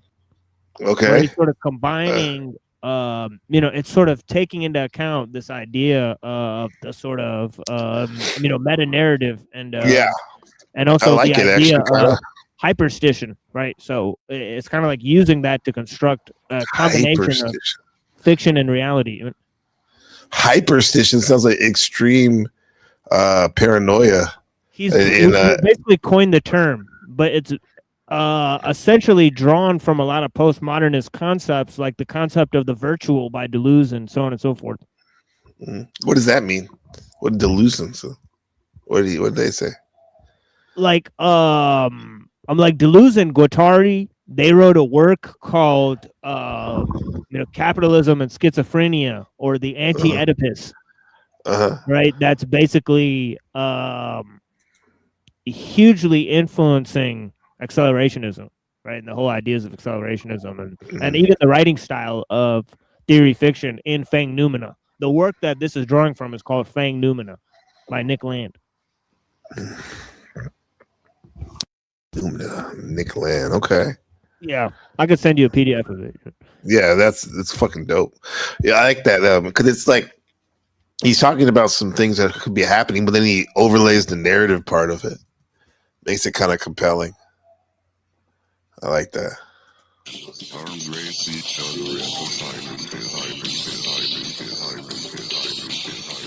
He's also inspired by William Gibson. Right. William Gibson? William Yeah, Gibson. like William Gibson writes a lot like this too. Right? Like, we're gonna go all over the place right now. William Gibson, let's see. It seemed detached, out of date, even old-fashioned. Then came cyberpunk. Cyberpunk was more than a science fiction writer's fad. It was literature's first real response to the information age. Its concerns were down to earth rather than stuck in space, and it coupled high tech with low life. The writer who inspired this movement is William Gibson, American-born and now living in Canada. His fourth novel, The Difference Engine, was co-written with fellow science fiction writer Bruce Sterling and is published this week. Tonight, Ben Woolley explores the imagination of the man who many see as the savior of science fiction.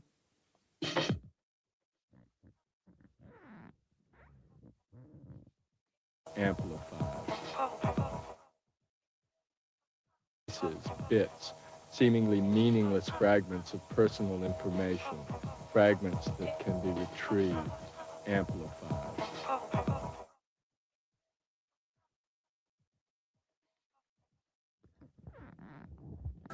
A pair of goggles, a slip-on. Of the cyberpunk. Now, the cyber means pilot. here's the guy, right? So isn't that interesting? Because Timothy Leary was hugely influenced by like Gibson, and actually he considered himself the patron of the cyberpunk culture. Like he considered himself fully like the foremost expression. He also considered himself a reincarnation of Aleister Crowley. Timothy Leary did? Yeah. Yeah, it makes sense. It makes sense. He praises him in that book, the Book of Life he made, where he did like kind of like his version of 777 and other Kabbalistic teachings of Aleister Crowley, where he tries to resonate everything like astrology, Kabbalah, periodic table, all this like epochs in time and Roman gods and Greek god. Like, yeah, I can see that. Yeah, Elif Gurdjieff too. It's like all these people like. But that's fascinating how that came full circle, right? Right. Yeah. We went from McKenna and I mentioned Leary, and then we went from Land to Gibson, then back to Leary. Back to Leary, yeah. It's a fucking it's a club. What does George Collins say? It's a club, but you ain't in it. Yeah, and I've never seen this documentary, so this is crazy. Good find.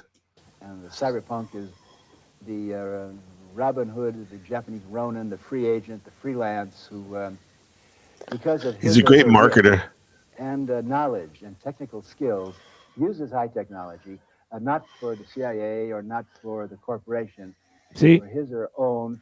That's the trip everybody's on. Isn't it the trip everybody's on, right? We're going to use technology to defeat the government. That is literally the trip of QAnon, right? It's like the white hats. It's literally the whole trip of it's the trip of the century.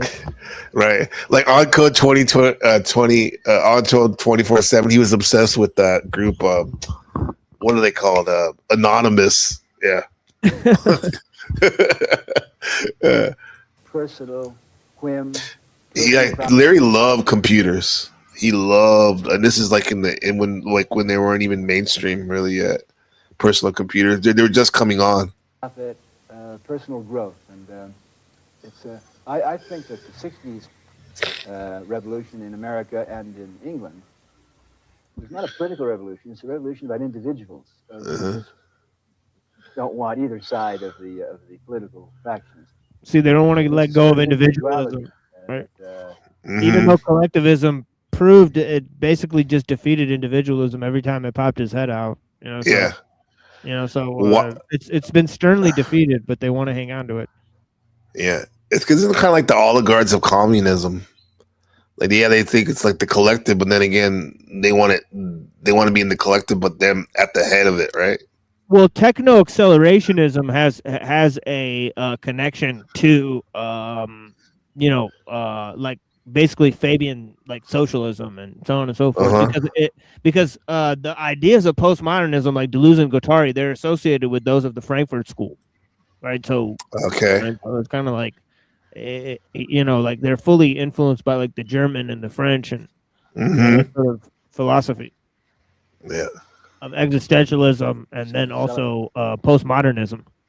Yeah. Which is the individual, right? Like you're right, in this exactly conundrum of being alive. Yeah. Celebrating. I grew up in a 2,000 people, after a village really, with nothing at all to do, and I spent the rest of my life looking for environments with a lot going on in them, and a lot of different things going on in them, and that's what really what I like about cities. And to some extent, most real cities don't have enough of it to keep me happy. So I think I made up a place that had enough going on. There's plenty going on in the sprawl. It's a vision of the city without limits. Boston, New York, and Atlanta have become bloated by development to form a seamless urban zone. In Gibson's world, countries have disappeared, leaving just cities and multinationals behind. Klaus Schwab. That's basically right. That's the correct model of the state, and it's also the correct model of techno-futurism, right? Because there's not going to be a singularity. It's just going to get more weird, right? Where people are going to combine with machines. They're going to be designer drugs. There's going to be increase in subcultures that are, and more niche and right. It's the I guess the poetic way to look at it, it's like Aleister Crowley's unification of opposites and the Book of Law and all that. Like, all the worst of the worst is going to come together. Well, they knew that. They knew that. I think like Crowley was influenced by Blavatsky, and Blavatsky's students were basically globalists. They were Fabian socialists, right? They believed like you should unify all the world's cultures and religions. So, where did they get that idea other than from their teachers, right? It's pretty obvious. And obviously Crowley, he may not say that. He may say, "Oh, Thelema is a rejection and rebellion against all the world's religions," but he's taking from a lot of world religions in order to create it. Everything right? So, he did, he's the ultimate smorgasbord dude. Right. So that's why he's so popular. Yeah. So this is I think it's the crux of the issues. They say they're against everything and they're different than everyone, but they take everything then. Right. Exactly. Yeah. Right. That's This is the commonality between all the men we mentioned: McKenna, Leary, Land, Crowley. The real problem is you don't want to be yourself. You hate your dad, and so on and so forth. Right? It's fucking gay. Oh yeah, I learned that about Nietzsche recently. Like his, I don't necessarily. Well, he probably hates his dad for the fact that he died when he was 5. That'll fuck somebody a few years. That was I found would question the why do we have these beliefs, particularly Christianity? Why do we let this predict inform us, right? Because he was a big dude in this all too, right? Nietzsche. Yeah, you kind of cut out some of what you said. Oh, sorry about that. No, it's all good. But yeah, in terms of Nietzsche, I think Rudolf Steiner was on Nietzsche's deathbed, right? And Steiner and Steiner and Blavatsky were hugely influential on like the subsequent occult and so on and so forth, right? So like Nietzsche's whole idea of like the will, that wasn't just like something that was knew from him, but the occult had always had used a dialectic between sort of will and reason, right, to sort of display this idea about how will is like the core of all things, like they kind of say that in the Kabbalah as well, right? So yeah, this notion of like will is being the primary sort of structure of like what causes like movement and change and so on and so forth, that it's all collectivized under this will, right? Right. Like that's kind of like, that's a very occult conception, and of course he's borrowing it from Schopenhauer, who's directly borrowing it from occult concepts, right? So so you have to remember that there's a direct delineation between all these things, and of course, why do I mention that is because Crowley and others, they said, do what thou wilt, right? They said will is the ultimate expression, right? So which is kind of very individualistic. It's kind of like a hallmark of the sort of democratic age, the age of the Enlightenment, and so on and so forth, right? That they kind of understand this, right? So so it seems like they're not really so new. So no, they're not. They're just they seem new for people that never seen it before. Like right. This is a thing that happens a lot in places. Right. Whereas like ideas are basically repeated like every 300 years, like for the past 2,000 years, and nobody really notices unless they read shit. Right. I mean, that's the Zygai, with the whole thing, the sun god, the different like Jesus and Horus and all these Mithra have very similar stories, stuff like that. And well, here's something about the will right here.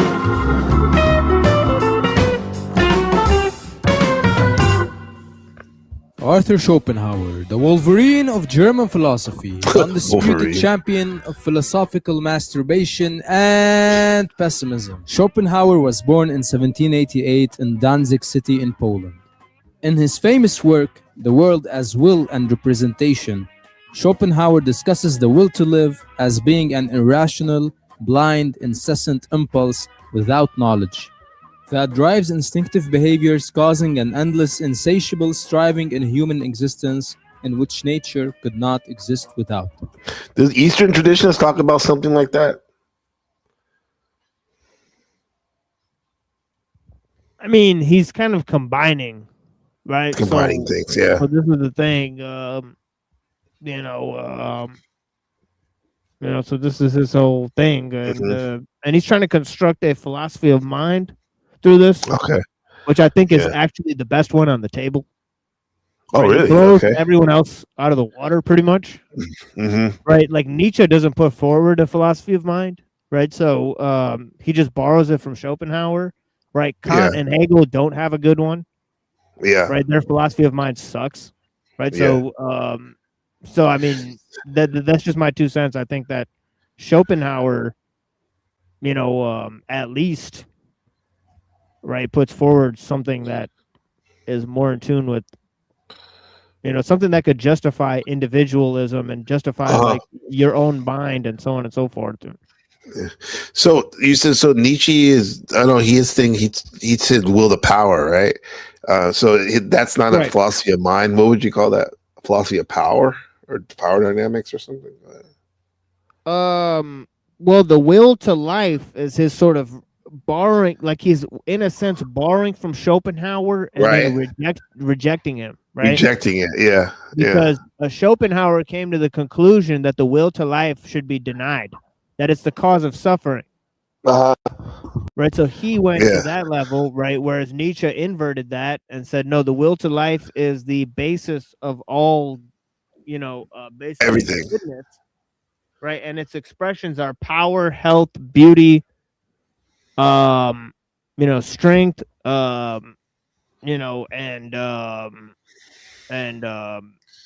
on and so forth. And it doesn't borrow from sort of slave morality that thinks that, suffering and poverty and and like ugliness and all these things are gonna be, combined with some sort of goodness. Interesting, and that makes me think of where is he? Where is he? Always goes back to clavicular. What's that? When you said about beauty and all this stuff, this is like this. Yeah, I'm not too keen on him, but I think what Nietzsche meant by beauty was more like creating like buildings and stuff. Like not like like Doesn't working this on yourself. So I think say that again. What was that? it was more like architecture and stuff and art, right? I see that type of beauty. Yeah. Oh yeah. yeah, like creating beauty, right? Not using yourself as the stone to create the beauty. Yeah, that might be That's a little what- bit. That's what the what's his name's doing. Those looks maxers and stuff. Yeah, that might be self-destructive. Although Nietzsche It did is. destroy his body in order to produce his works, right? With opium, and shit. he was said to have contracted syphilis, to which he took incessant amounts of opium, which drove him mad. So wow. So this is Nietzsche's terrible life, right? But that is horrible. That's horrible, machine. You can syphilis and you can take opium to numb the pain, huh? yeah, and the lady that sort of I believe like she was also with Wagner. The lady that gave him syphilis or something that's fated. Yes, yeah. Able to have gave him syphilis or something. But the other story is that he may have got it from going to some sort of gay brothel. So who knows? He went to some of those other places in the sector machine. Yeah. So, YouTube sector. Yeah. Yeah. Also, too, it's funny that story that a lot of the black pillars will use that Nietzsche got cucked by his grad student or one of his assistants or something. Yeah, like it's you heard about that? Like he thought, hey, can you watch this girl I like, the student I like? I'm gonna be gone for a while. I gotta go teach over here. This, he ended up banging her, and then he was like, yeah, but it wasn't really his girl. So I think she no, it wasn't. No, like, yeah, you're right. That's a good distinction. Him. Yeah, she just straight up rejected him. Yeah. But in his mind, he probably thought it was, right? God damn, this shit is wild. These guys, that's why it's you got to know their backstory, huh? These philosophers. It's good to know. It's good to know. Yeah, Hegel and Marx and Nietzsche, they had pretty sad like pretty much existence, right? Like pretty much Marx was poor. Right, and he let his family be poor, pretty much, right, and yeah, him and his family suffered a lot, like in poverty, like while he composed a lot of his works, and then I think Engels told like one of his illegitimate sons that he was actually Mark's son, so I think this is like after Marx died or something like that, or like some shit. So like he didn't find out about his illegitimate son, and then Hegel, I believe he had sex with a maid or some shit. So like Marx and Hegel, they kind of had sex with the maid, right? And then they're Eskimo. And then and Nietzsche's not very, not a very prominent love life. No, he didn't. No, he didn't. Yeah, especially if he's going to those gay orgies, allegedly. Yeah. Allegedly. Well, yeah. What's Haheem said she met Timothy Leary before. He said he seemed like he had done too many drugs by the time I met him. Yeah, seemed like a puppet of sorts. Mm-hmm. He's definitely it's interesting, how when he was at Harvard. They didn't call it the marketing department or whatever. or even I think even psychology they didn't call it that necessarily. Either one of they call one of them public relations or something like that. Public relations. I don't know. It's like they were to the point back in the day. More to the point. The Fed department created by Edward Bernays. Exactly. Basically. Yep. Check this out. This is going to be in the philosophy books when Ben goes to college.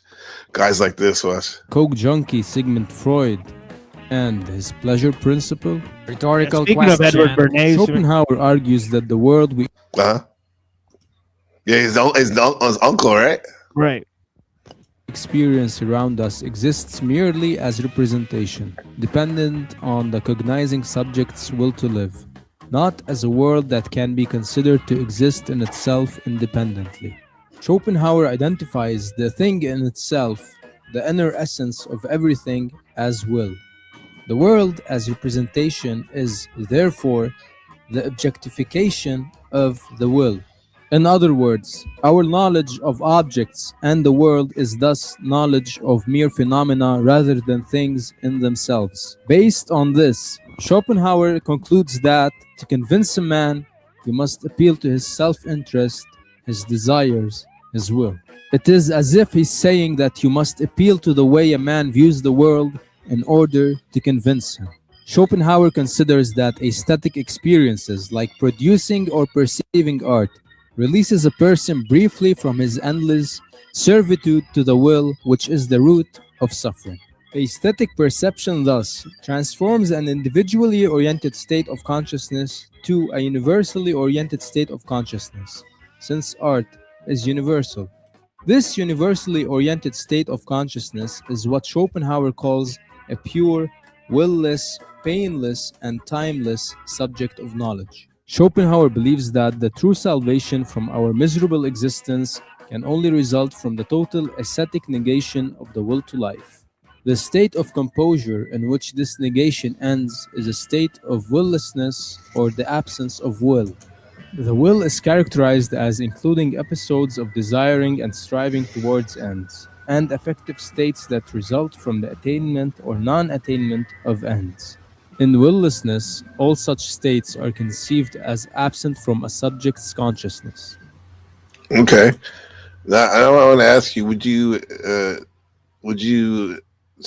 think that this is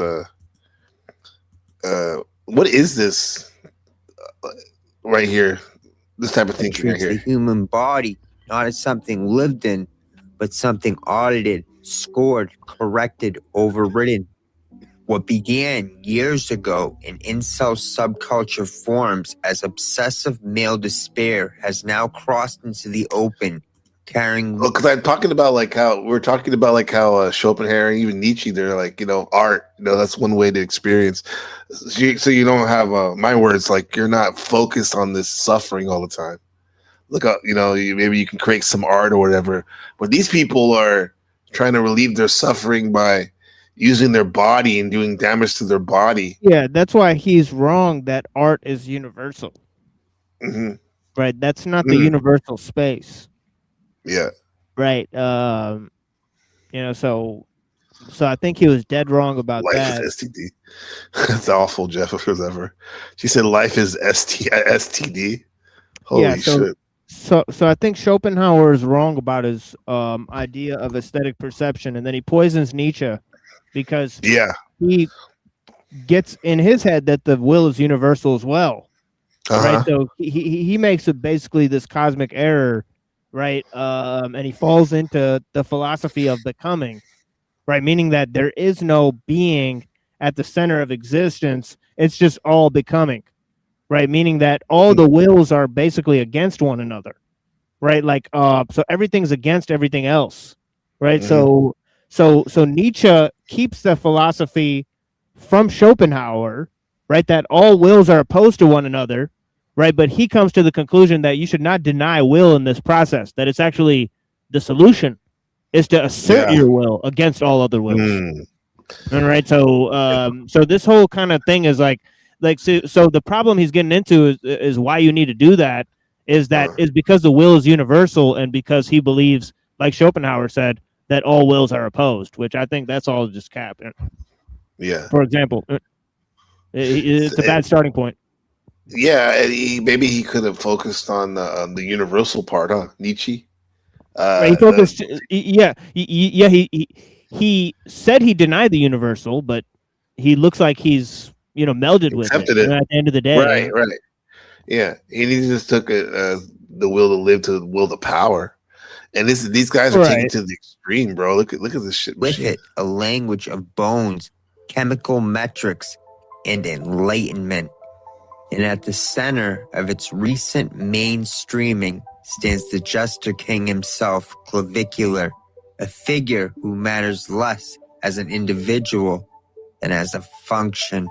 Looksmaxim's core claim is simple and brutal. Beauty is the primal determinant of human value, not character. Does that sound like any of the Aristotle or any other past philosophers would say something like this? Oh yeah.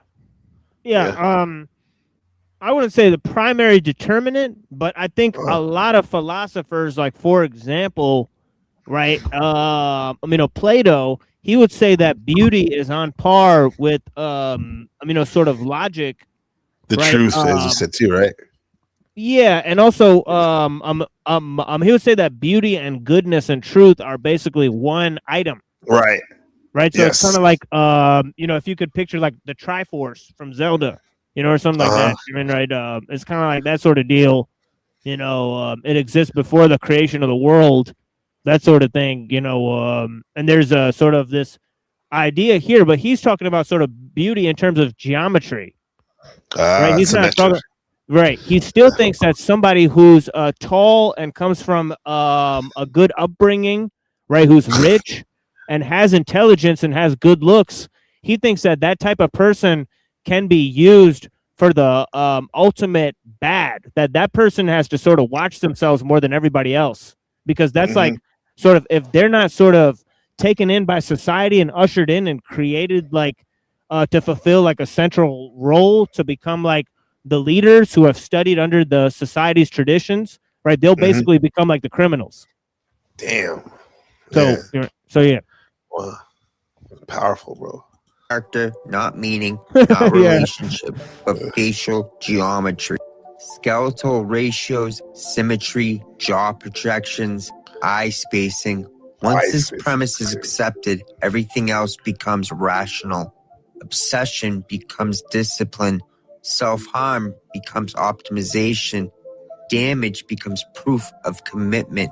The body is no longer a boundary. It becomes a bottleneck forced open. Bones mashing. Oh, I thought it said bones maxing. I was like, bones mashing.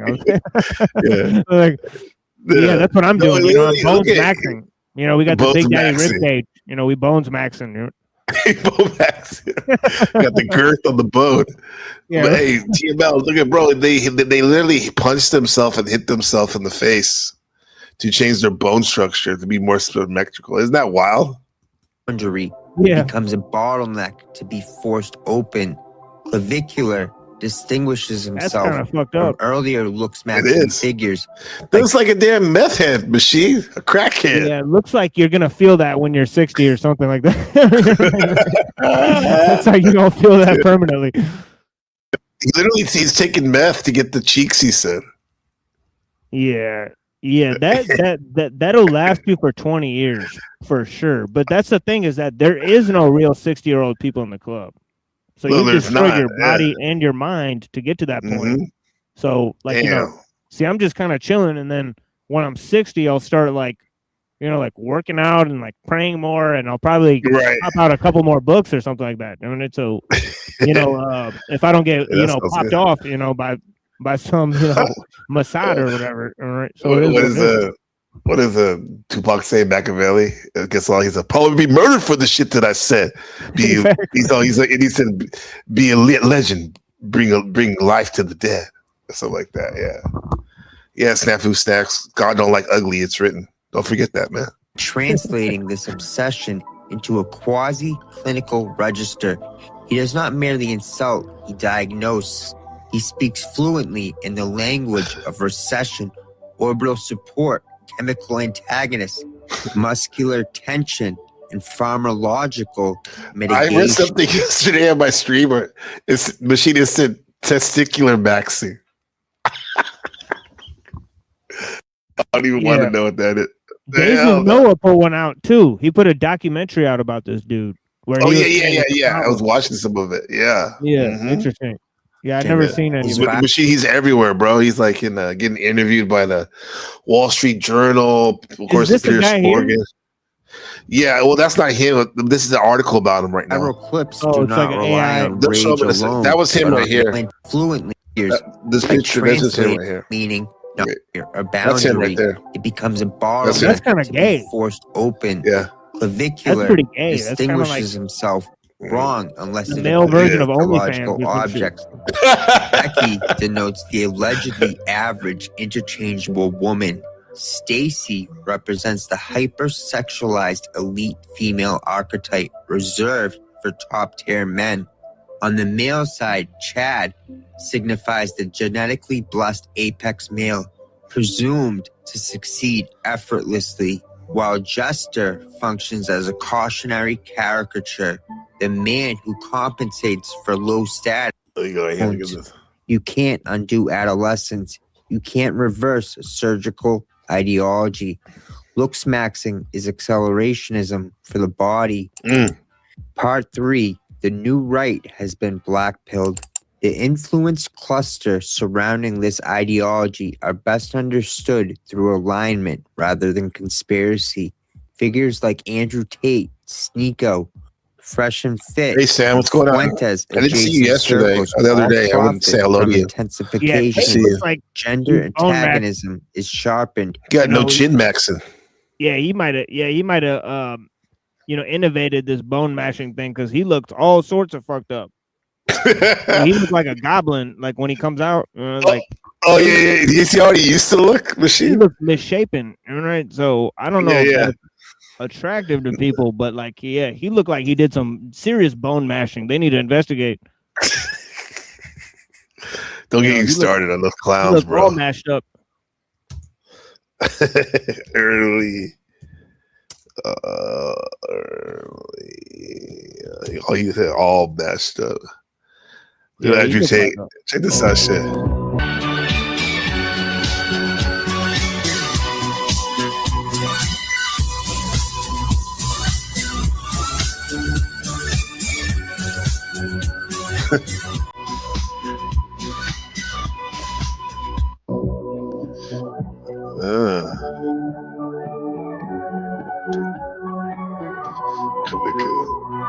Bone mashing, huh?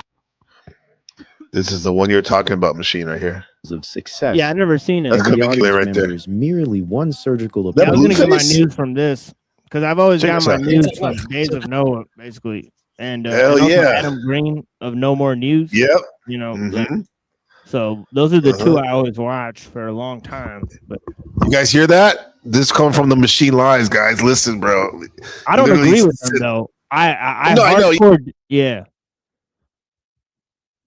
Like I would almost look at everything as an editorial, almost. Yeah. Right. Yeah. Then I can.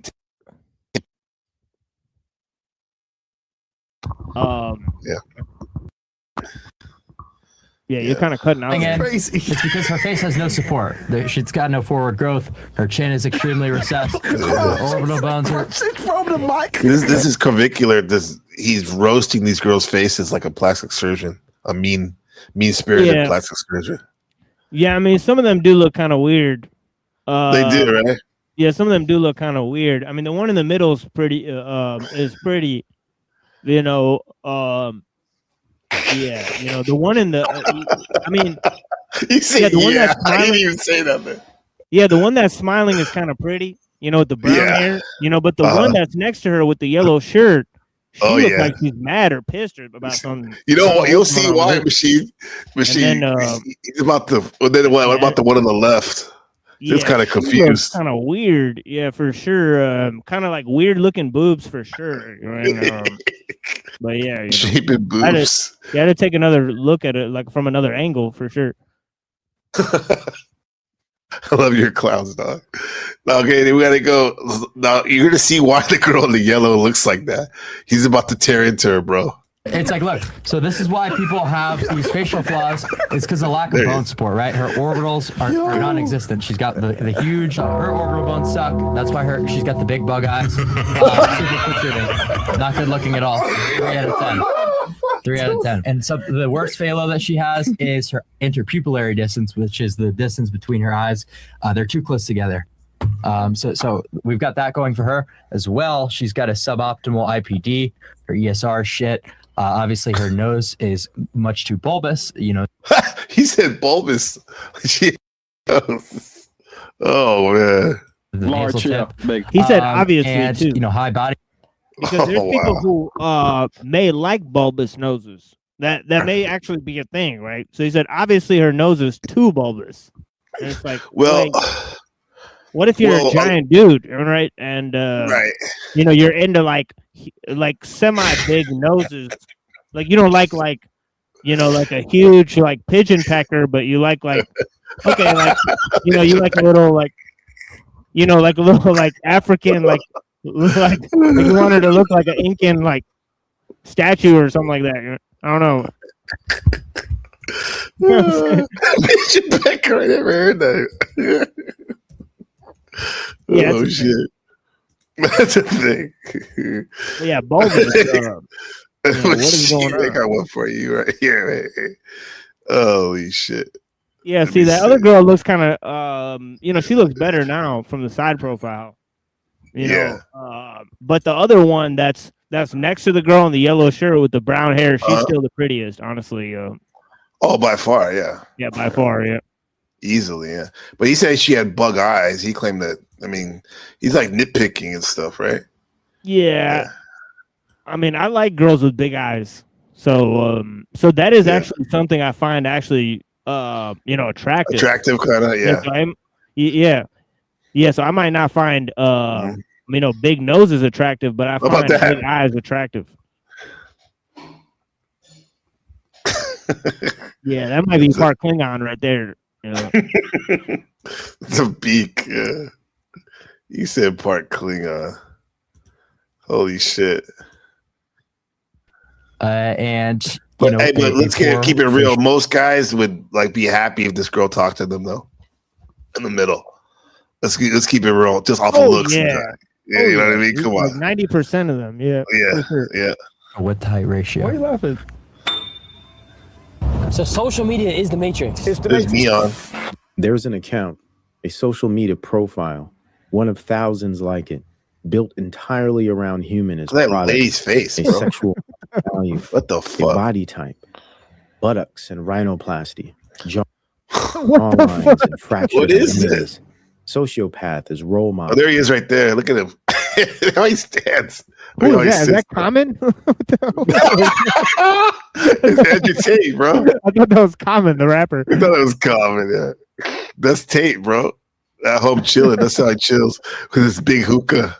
Yeah, why does he look like Common? Psychopath as he does look like Common. Symbol of success. Clavicular. All symbols reduced down to sex and flesh. The self, community, relating, and companionship has suddenly morphed into pure mathematics. They said, know what? He doesn't give the sources like he used to. Remember before? That's why I used to love when we talk about like the Bernard Russells and the social engineers and Bernays and all that. Now he's kind of like Terrence McKenna, like where he's taking the stuff and not, you know. I guess he has his own cult following now. Right now. Yeah. Me versus them. A virtual war of the roses. A state of objective competition. Super hot chicks. No longer are we. I heard that. He said, look at what's the matter. He said, I have a thing for super hot chicks who are slightly cross-eyed. Yeah, especially redheads are definitely off the chain. Yeah. You know, I'm a huge thing with redheads. I was looking up the Poison Ivy cosplay. Oh, shit. Yeah, that's one of the best. That's a good one. For sure. Oh, did you see what I put in the Discord? I think I actually sent it to you, that red-haired chick on that dating show. Did you watch that little clip? I don't know if you watched that. Here, I put it on my shit over here. There it is. Yeah, this chick is ridiculous. To me, she's ridiculous, bro. Like, you're gonna be like, oh, You're gonna be like, when you see this, you're gonna be like, wait, where is it? Where is it? Yo! Remember that? When you said this, yeah. This shit. That shit was funny. Yeah, I got you, boys. Gotta feed the bros right here. This girl's ridiculous. I'm stressed. Looks like a Disney character. Hi. Hi. I'm sorry he chose you. It's nice to meet you. What's your name again? Olivia. Okay. Hi, nice to meet you. Do you approve, Machine? Yeah, she has a lot of makeup on though, but yeah, She does have a lot of makeup. She does. Yes. Okay. For sure. What are you about to do? What is happening? Can I have some? definitely freckles are. Okay. She might have makeup on to hide freckles. To hide the freckles, yeah. You want to see the freckles, are right? definitely a plus. You know, right? You want to see the freckles, yeah. Yeah, it's better. Yeah. You're like, don't hide it. Are you doing like a? Oh, okay. Okay. Don't ask questions. Oh my gosh. Oh, okay. She hopped on the. Is that good? Hopped on the D. That was impressive. That was. I can't. Okay. Don't ask questions. Oh my gosh. Oh. Is that good? Wow. That was impressive. That was. I can't do that. I definitely suck at that. Good job. Of course, she has to pull her pants up to expose the camel toe, right?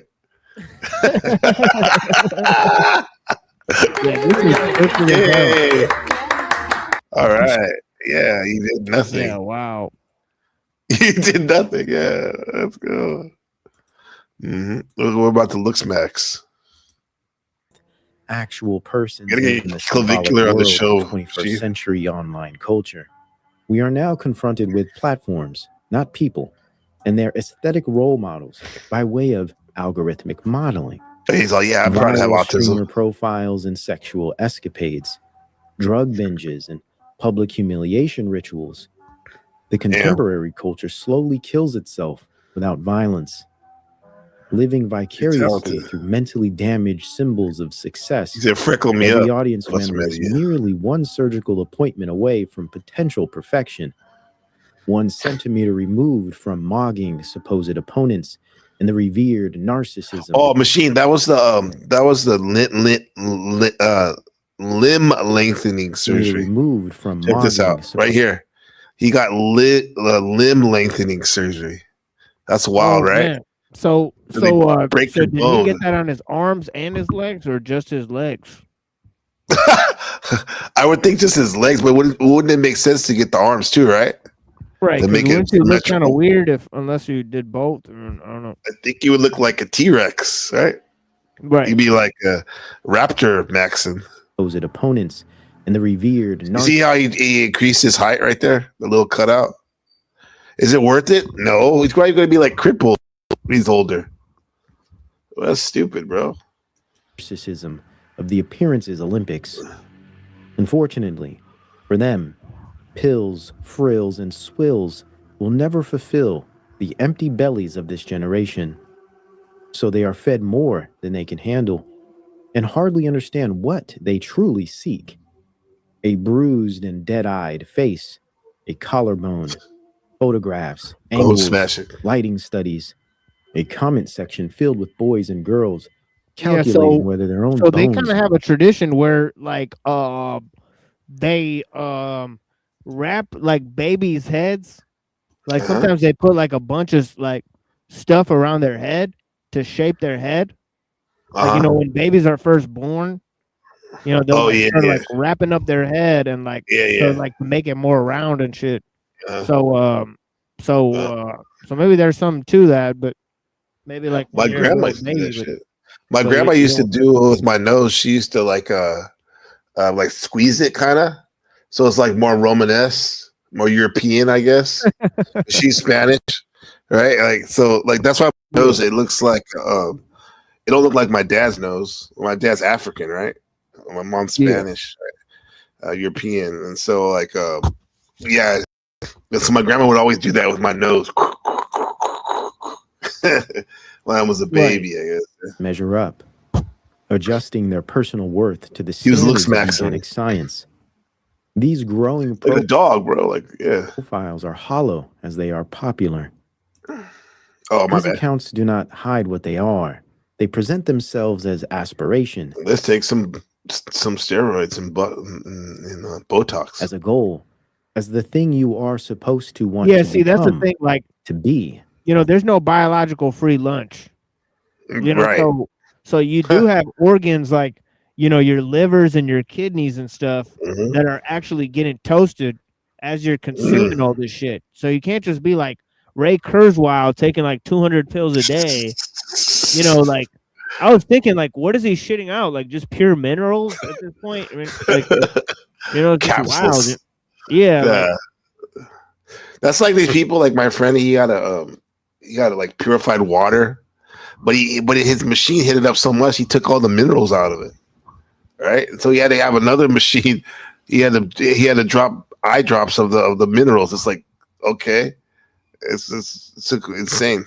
Sometimes you go overboard. These viral accounts are engineered to reach millions of devices instantly, daily, and systematically. I'm living it at home. Okay, Gavin Newsom, real American Psycho, next president. It's not on the internet. It's in the physical world. I mean, he was the mayor of our city, San Francisco. Peptides. My son says, "Hey, Dad, what about peptides?" And then he literally, this whole thing about the jaw. I'm not kidding. My son says, "Hey, Dad, you ever do this with your?" I was like, "What are you talking about? I didn't know where the hell this came from." Oh yeah, that's the new thing, machine peptides. They're not promoting steroids as much, testosterone, but these things called peptides and stuff. Massive audiences grow as an outcome. These new age symbols become the face of modern culture. Yeah, Neurojack's on that one. Of its future. Yep. Yeah, he's on the case. He's on the case, yeah. And millions of people, not passively but actively, receive it this way. Their perceptions, their wants, their desires, all curated and scripted for them. I thought this media was social or good for society. Yet all we see today are popular representations of behaviors one would read about in a DSM manual. Popular influencers that match the description perfectly of psychological disorder frameworks, and value systems that align with perspectives of criminals, villains, beasts, and miscreants. What are these devices and network systems turning our future human mothers and fathers into? And who controls these systems? Far from coincidence or accident, this is the product working exactly as it was designed. An experience machine of sorts, a corporate-controlled mechanism. What is that right there? What's going on here? Everyone has their shirt off. Of desire. Yeah. In the morning.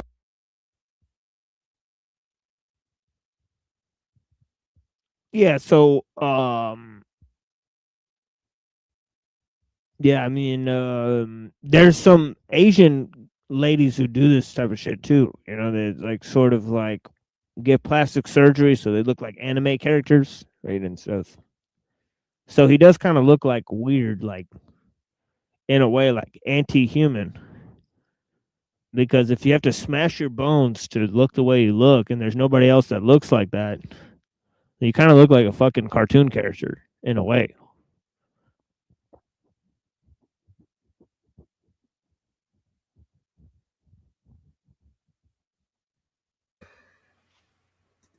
Okay, one sec. There we go. If my jaw looks a little weak, I'll bone smash to strengthen it. My ratios are nearly golden now. Yeah, it's funny. Shadow Buddha says it's funny because Patrick Bateman's skin routine is a modern man's skin routine nowadays. Right. It's like normal. That's what they call soft maxing. Yeah, it's not the hardcore shit. It's crazy. So Westerners are forming the Koreans. It was only a matter of time. Yeah, I love that plastic surgery in Korea, man. Yeah, Marilyn Manson is a freak. Yeah. Testosterone for muscle growth. Oh my god. That's fucking stupid. Disoxin as for appetite suppression. Glutathione for health maxing. This is sad because like all these young boys are like looking up to this guy, machine. Like they're gonna do all this shit, bro. Peptides for anti-aging and collagen production. Melanotan 2 for healthy glow. IGF-1. You know what I think it might be? I think it might be that it's kind of like what they did with the cigarettes, right? Like with Bernays, right? Where they had to sell them to women. Yeah. Right. So they like made it okay for women to smoke cigarettes socially. Uh-huh. So I think they want to sell beauty products to men. Right. So they're just kind of like, because they have a huge market that is largely targeted for women. Right. So that's another phenomenon, is that they're trying to bring like men and also children into like beauty care and stuff, right? So that they'll be doing beauty care, like you'll be doing it your whole life, or some people will be taking That's ridiculous. and stuff, and well, you said it. What you said is what you said is true even for the ladies. Before it used to be women would get plastic surgery when they're in their 60s, right, and 70s, right. Now the younger women are getting, especially the starlets, they're getting it in their 20s and stuff because they want to stay the same age throughout their career. However, it looks fucked up. It looks off, bro. Yeah, and that's why you get like these like Joe Rogan guys like from the Esalen Institute who are like trained, right? Like to be like, hey, look, this is like biohacking. Like you make up like new memes and terms to sort of sell products. Tim Leary was the king of that, bro. He makes things like info psychology, stomatic systems reboots, and all this stuff, where he was combining the computer terminology with all that to make it sound cool. Your brain is God. Yeah, biohacking seems like a cybernetics term that's developed. It is cybernetics, right? Mm-hmm.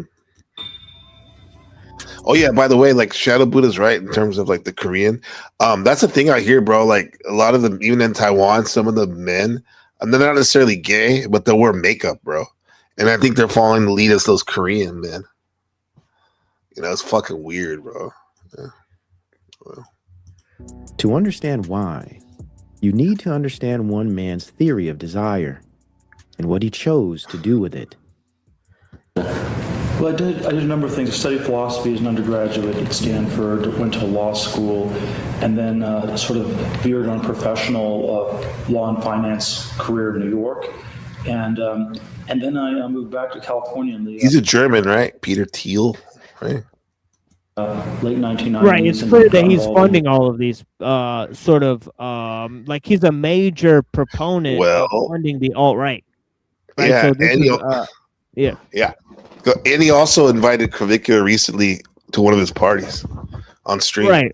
And also Moldbug and others. So there's much more prominent figures who are sort of thought leaders, right? Because, we sort of mentioned like Nick Land earlier. Yeah. Right. Well, he has a guy who he's championed called Moldbug, who's a Jayish kid that has a blog that basically is, supported by Thiel and others. Mm-hmm. So, and then Thiel's like written books about, basically about how, we're in a sort of phase of stagnation in terms of technological innovation that we need to cause. Right, that we need to sort of accelerate technological progress. He says that's my favorite word that you taught me in the last month, bro. It's so many places to use it because it's everywhere, huh? When you start looking at these situations going on, huh? Right. And they're trying to accelerate the bad, right? In their mind, they think in order to bring the good. Is that what it is? Yeah, either it's to change things in the future or to keep things the way they are, right? So there's a certain amount of people who think like if you cause chaos, then new things will emerge in the future.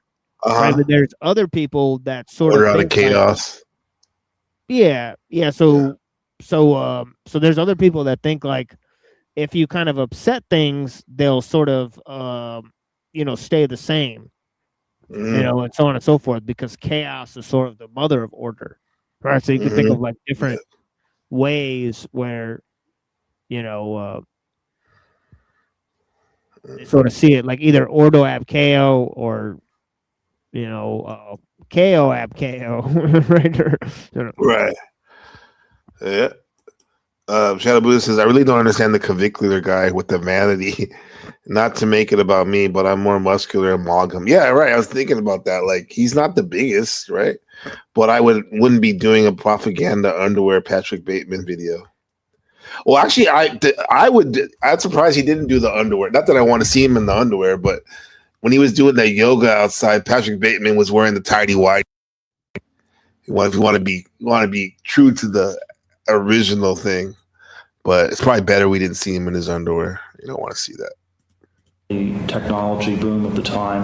I was the co-founder CEO of a company called PayPal, which was a successful online payments company. I'm a lesbian. And then from 2002 onwards, I ended up working more as an investor, working with a variety of tech companies, notably Facebook, where I was the original investor, as well as. Wait, so he was working for PayPal. He helped start PayPal. Elon Musk made a lot of his money off that in the beginning. I ended up working more as an investor, working with a variety of tech companies, notably Facebook, where I was the original investor. Wow. As well as managing money, trying to figure out the future of the world, trying to make sense of the future, and trying to figure out the future of the world, leave the world a better place. Yeah. Enter Peter Thiel. Thiel is most publicly known as a billionaire. PayPal, Palantir. Yeah, this is now how he looks. Outside investor in Facebook. After he started taking the blood infusions, right? Looks all swollen. Yeah, it looks all like. But before any of that, he's Emperor Palpatine Max. In his hands. Yeah, like a bruised fruit at this point. Yeah. Bruised fruit. Palantir, the first outside investor in Facebook. But before any of that, he was a student at Stanford. Okay. Sitting in the lectures of a philosopher named Rene Girard. Girard. What do you know about him, Machine? Besides, he looks like the Grim Reaper. He's sort of like trying to combine Nietzsche with Christianity.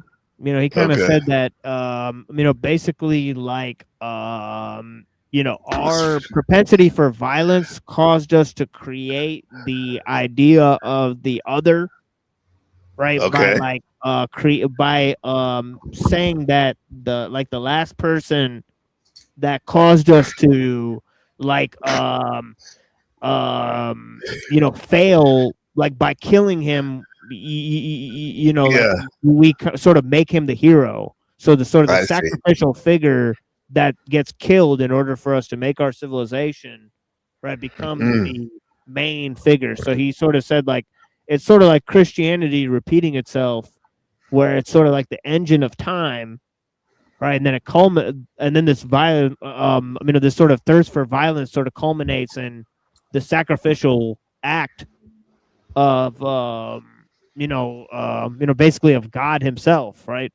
So he's sort of combining this idea of the propensity for violence, right, and how the genealogy of violence causes our moral framework to emerge. Right, so he's sort of Christianizing Nietzsche, is what I can say. Right? Is what I found out. So it's dark business. Dark business. Huh? Is most known for a prescient and groundbreaking theory, mimetic desire. What exactly is mimetic desire, and what did he mean by it? To put it simply, human beings do not generate their own desires. We borrow them. We want what other people want, not because of the object itself, but because someone else wanting it tells us it must be worth wanting. Desire is fundamentally imitative. It is social, contagious, and left unexamined, endlessly recursive, or behaves as a never-ending feedback loop. A circular reference point that keeps us repeating the behaviors that harm us, a fool repeating his folly, as a dog returns to his vomit. Desire becomes a zero-sum game. Two people wanting the same thing do not stay two admirers. They become rivals. The more they imitate each other's desire, the more identical they become, and the more violently they compete. And as a result, the less the individual and individuality truly exists. We all become carbon copies of standards and goals ill fit for our consumption and development. Girard thought this was one of the deepest truths about human society. He spent his career tracing its consequences, the scapegoating, the violence, the religious attempts to contain it. The philosopher in Girard sent him on a mission to understand precisely how one could be freed from such mimetic traps. Thiel drew a different conclusion. He asked, what happens if you build the infrastructure for mimetic desire at planetary scale? What if humanity, the social framing of civilization, and the individual itself could be consolidated into a predictable, manageable, and scalable system of computation, controlled by smarter, richer, and all-around better people who know better than the masses? Oh, it sounds like Plato, right? And his republic. Yeah, he's inspired by eugenics. that sort of idea, right? You know, and he writes about sort of Plato and Aristotle and their sort of aristocratic ideal in some of his writings, right? But ultimately, they want, you know, what, you know, in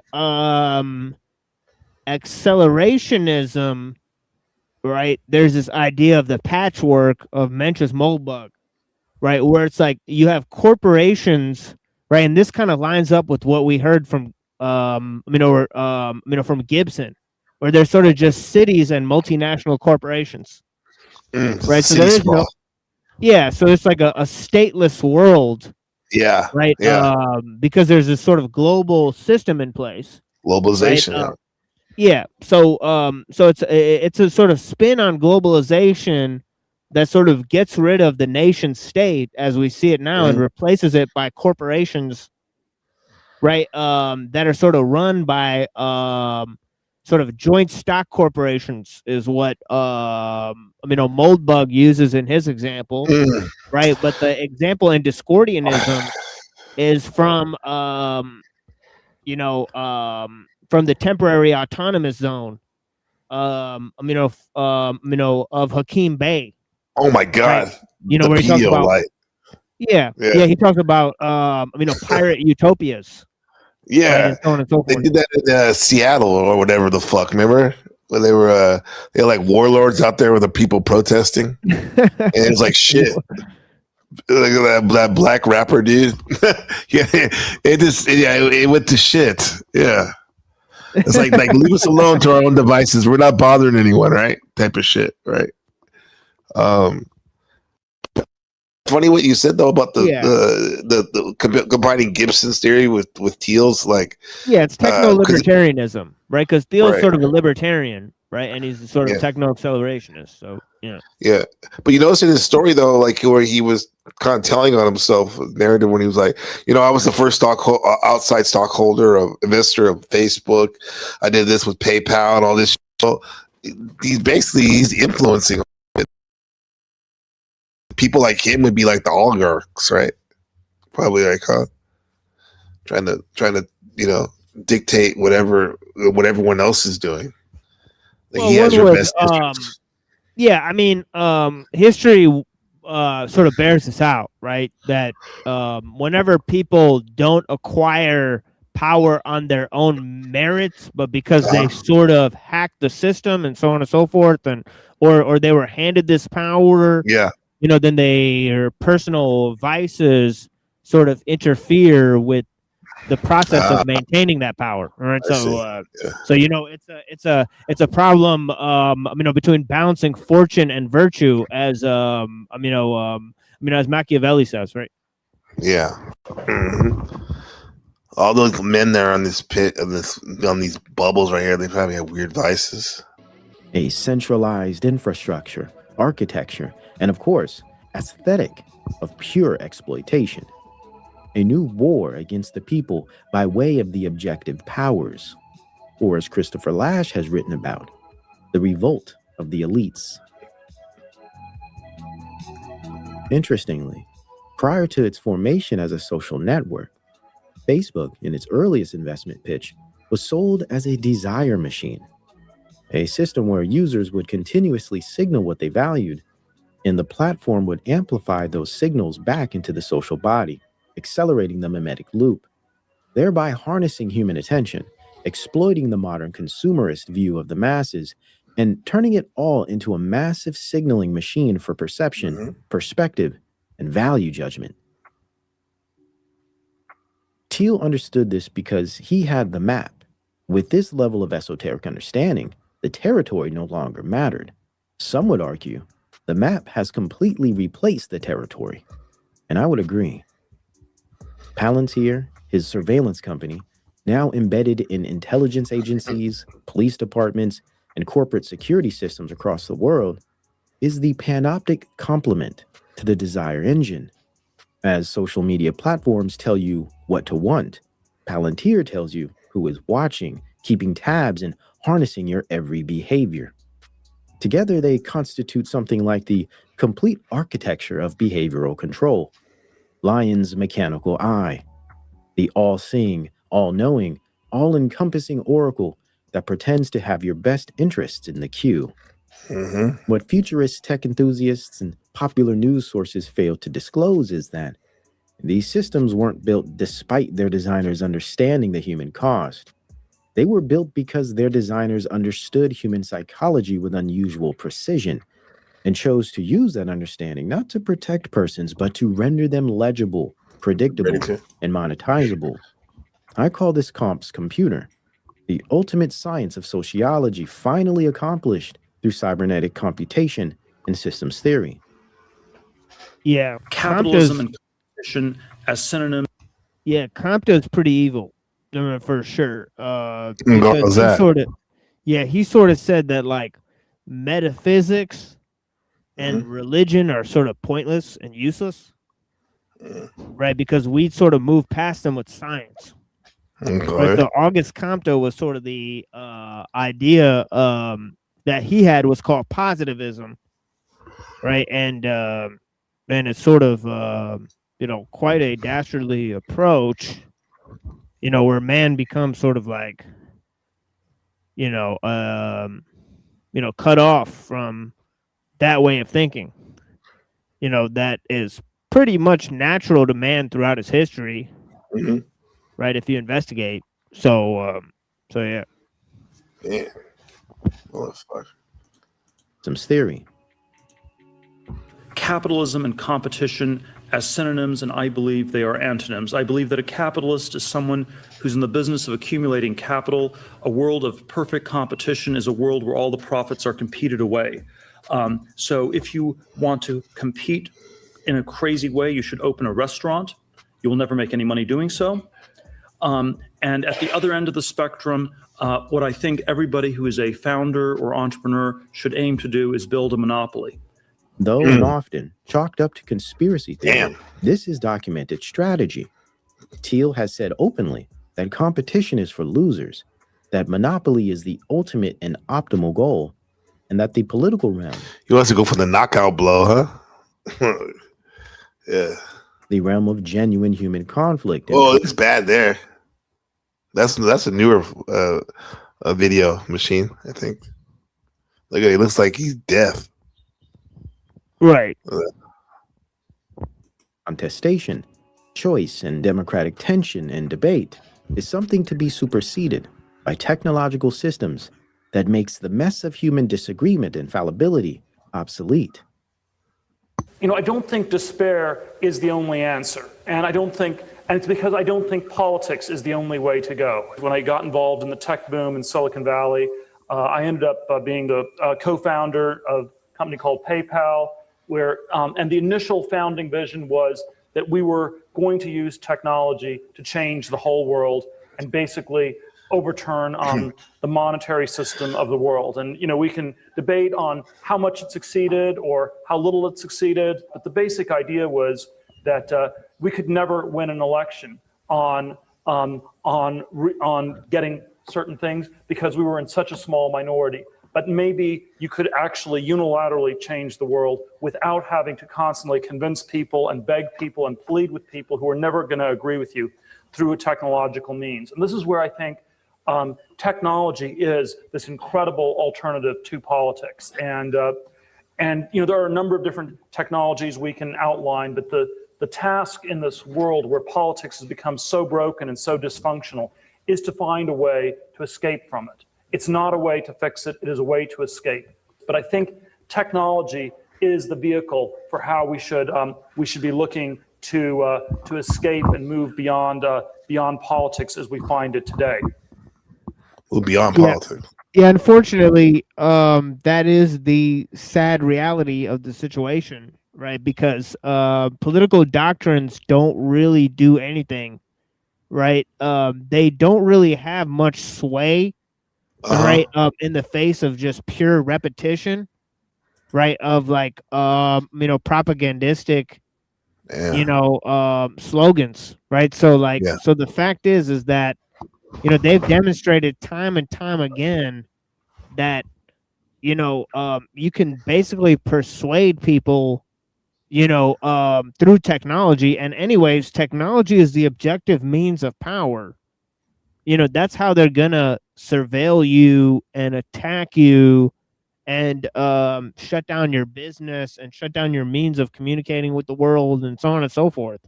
So, I mean, it's pretty obvious that, that you're able to undercut politics with technology. And that means, very clearly what we've put forward so many times, on the show that I do is that, this fact that technology is just the objective factor of power in our age, right? It's not politics or, economics or, or culture or so on and so forth. Yeah, you see examples of that with in Iran too, huh? Like President Trump just bogarting it and just using that military technology to destroy things, and then Iran with giving it back to everyone else too. So it's like, you're right. Nobody's talking politics, right? Same thing. Not simply desire, but political decisions and perspectives are indirectly designed, influenced through a type of online osmosis, algorithmic capture, sculpting the perfect tribal hive mind. Oh, you're missing Elon. Wig out. You don't want to miss this. Ketamine dream. Online osmosis, fever dream. Algorithmic capture, sculpting the perfect tribal hive minds of left, right, blue, red, Chuds, Stacys, Chads, and Tyrones. People turn into social genres and culture. It's like, I saw like 50 videos the other day, I'm exaggerating, about like nose ring theory, female nose ring theory. It's basically, they're all variations of them saying that they're crazy libtards. It's like, we get it, but come on, bro. Think of something original, It becomes a plethora of avatars and the absurd. What he and his technical circles alike call progress, others might call the removal. See, there's that idea, right? Hyper real, right? From the word hyper real, you get the word hyperstition that Nick Land coined, right? So he's not inventing a new concept. He's taking the concept from the postmodernists. I believe it was Baudrillard, that coined that word, hyper real, right? So something else.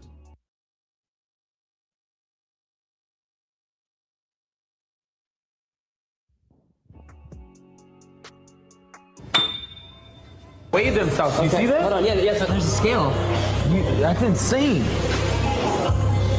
If they don't pass the body index. The body index, yeah. They're fucked. Okay. They can't even come. Hello. Hi. Hence popular and flavor of the month, influencer and streamer, clavicular. What is actually being transmitted there is not beauty advice. It is a desire instruction, a signal telling the viewer what the body or being should look like, what it should aspire to become, and implicitly, what it currently is not.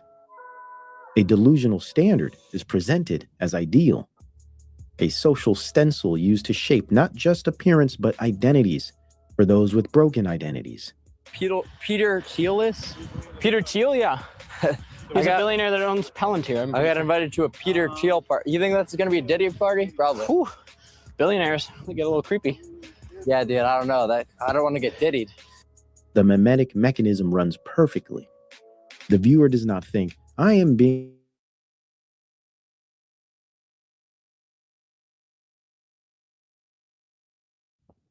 bends itself into a human dog show. Transhumanist designer sapiens begin to look more like designer dog breeders.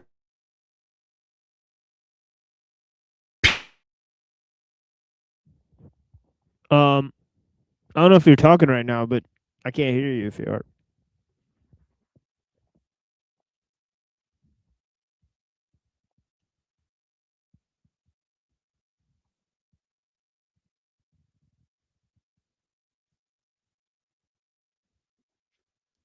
But yeah, it's like I said, he's funding all these people and so on and so forth. Particular configuration of desire and post-human ontology that the platform can then amplify, track, and sell behavioral data around. A bigger issue is the fact that these processes reshape culture and the development of human identity, whilst determining a future that appears dark and beyond the imagination of prior generations. Though these examples are extreme ones, outliers one might say, they are propped up and validated by the masses. Mass man, Mog men world and order. women of aesthetics become the world. A population of avatars and programmable human code. Man as artificial intelligence. The roles have now been reversed, and the update is complete. So is it really clavicular that is the problem? One sick and twisted individual that typically only makes up a very small percentage of the population? Or autism. Is it the millions of viewers and supporters who make him real? Possibly this says much less about how truly sick and depraved this young man is than it says about the severely corrupt and warped nature of the masses in general. Can one rotten apple spoil the bunch? Or is the tree in fact already dead at its roots?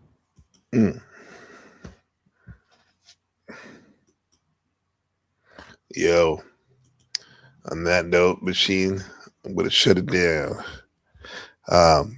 Yeah, bro. I appreciate you, bro. You broke this shit down, Yeah, it bro. looks like it's kind of like Queer Eye for the Straight Guy or some shit. Pretty much. Some type of You shit. say revisited. Yeah, you know what I'm talking about. Like they already had this. Like they do the same shit like every 20 years or some shit.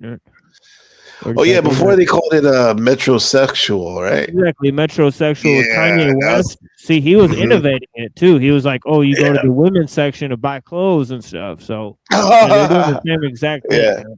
So yeah, exactly, Lil Uzi said that too, huh? yeah, He he's said like their I got architect. Right, they were wearing right. nail polish and whatnot. You had young, Yeah. Lil Thug or Young Thug or whatever his Young name Thug, was. yeah. Young Thug, right? Yeah. Wearing like lipstick and nail polish and shit. So He they're said doing Young the glam rock thing. See, they already Yeah. had that in the glam rock. So that's what I said. They do the same shit every 20 years. Yeah, Young Thug, DJ Academics, he would always like bust him out, but that shit was funny back in the day. Yeah, some weird shit, bro. Wearing a dress, right? But he'll wear a dress, but then he'll shoot you though. Right. I mean, Yeah. I mean, Days of Noah really said it's a humiliation ritual or whatever. So pretty much. Yeah. Mm-hmm. Keep, all right, keep on played out. Yeah. Appreciate Yeah, I you. gotta- Oh, wait, here you go, Machine. Machine, real quick. Look, speaking of that, Young Thug. Real quick, hold on. It's your boy DJ Academics, and the fuckery has finally took a backflip and a belly flop and landed straight in hip hop. Yes, ladies and gentlemen, rapper Young Thug has come out to be the first rapper to kick the door down and admit he's wearing a female dress. Now you might be thinking, nah, you talking that fuckery. He ain't say that shit. Young Thug, not Young Thug. A nigga named Young Thug that's in Look at hip hop that right wouldn't there, say Machine. or admit that he's rocking What no the- dress. Don't believe me? Check out him admitting it for yourselves. I got to ask you about the leopard print joint you had on. Now, was that a shirt or was that a dress? Oh yeah, that was a dress. That was a dress. I think that was like a 8 7-8-year-old dress, right? Like a little girl dress. You like copped it like vintage store? Or where'd you pick it up at? Unknown place. This business. I won't let nobody know. Yeah, Don't let nobody know she's can't cop it. Have you seen anybody start rocking them now since? Of course. Yeah. Yeah, that's some Buffalo Bill shit, dude. For real. You have to see that admitting to wearing a toddler's dress. I got two things to say. Number one, it's either he's clearly homosexual, which for the record he has denied. But if he was homosexual, this makes it completely fine. He could get down with the whole train. The homosexual rap is getting some steam. He could make songs and keep doing his thing and indulge in the fuckery like throw that boy pussy. Go ahead. Wait a minute. He said throw that boy. Yo, fuck that shit. Yo. Yeah. All right, man. That's enough. There's lines and boundaries. You know what I'm Mm-hmm. saying? But, all right, brother. I appreciate you, man. Thanks for yeah, I gotta run to the store with pretty much. But yeah, dude, it's cool being on with you, man. But yeah, man. Yeah. I'll talk to you soon, though. Okay, Machine. Much love. We love you, bro. Talk to you soon. Bless you, Peace. All right, man. Damn. The legend Machine Lies. Breaking it down, bro. Yeah. Breaking it down. Yeah, I know. What's the matter, you Shadow? That shit was weird. Sad trombone. Yeah, we'll bring it up a notch. Zephyr, we'll bring it up a notch. Bring it back up to some positivity. Shout out to them, the Mysterious Mama Matrix, coming up on the third hour. Yeah, man, it's been real. Let's get after it. It's almost a weekend. Ben has a triathlon tomorrow, swimming in the open water. So wish him luck and wish him put some prayers up for him, bro. That he has a good time. Stay safe. We'll talk to you soon, bro. This has been Gabriel Carbo, and thanks, strangers, for coming back. I haven't seen you in a while. Peace. Love you, Ben.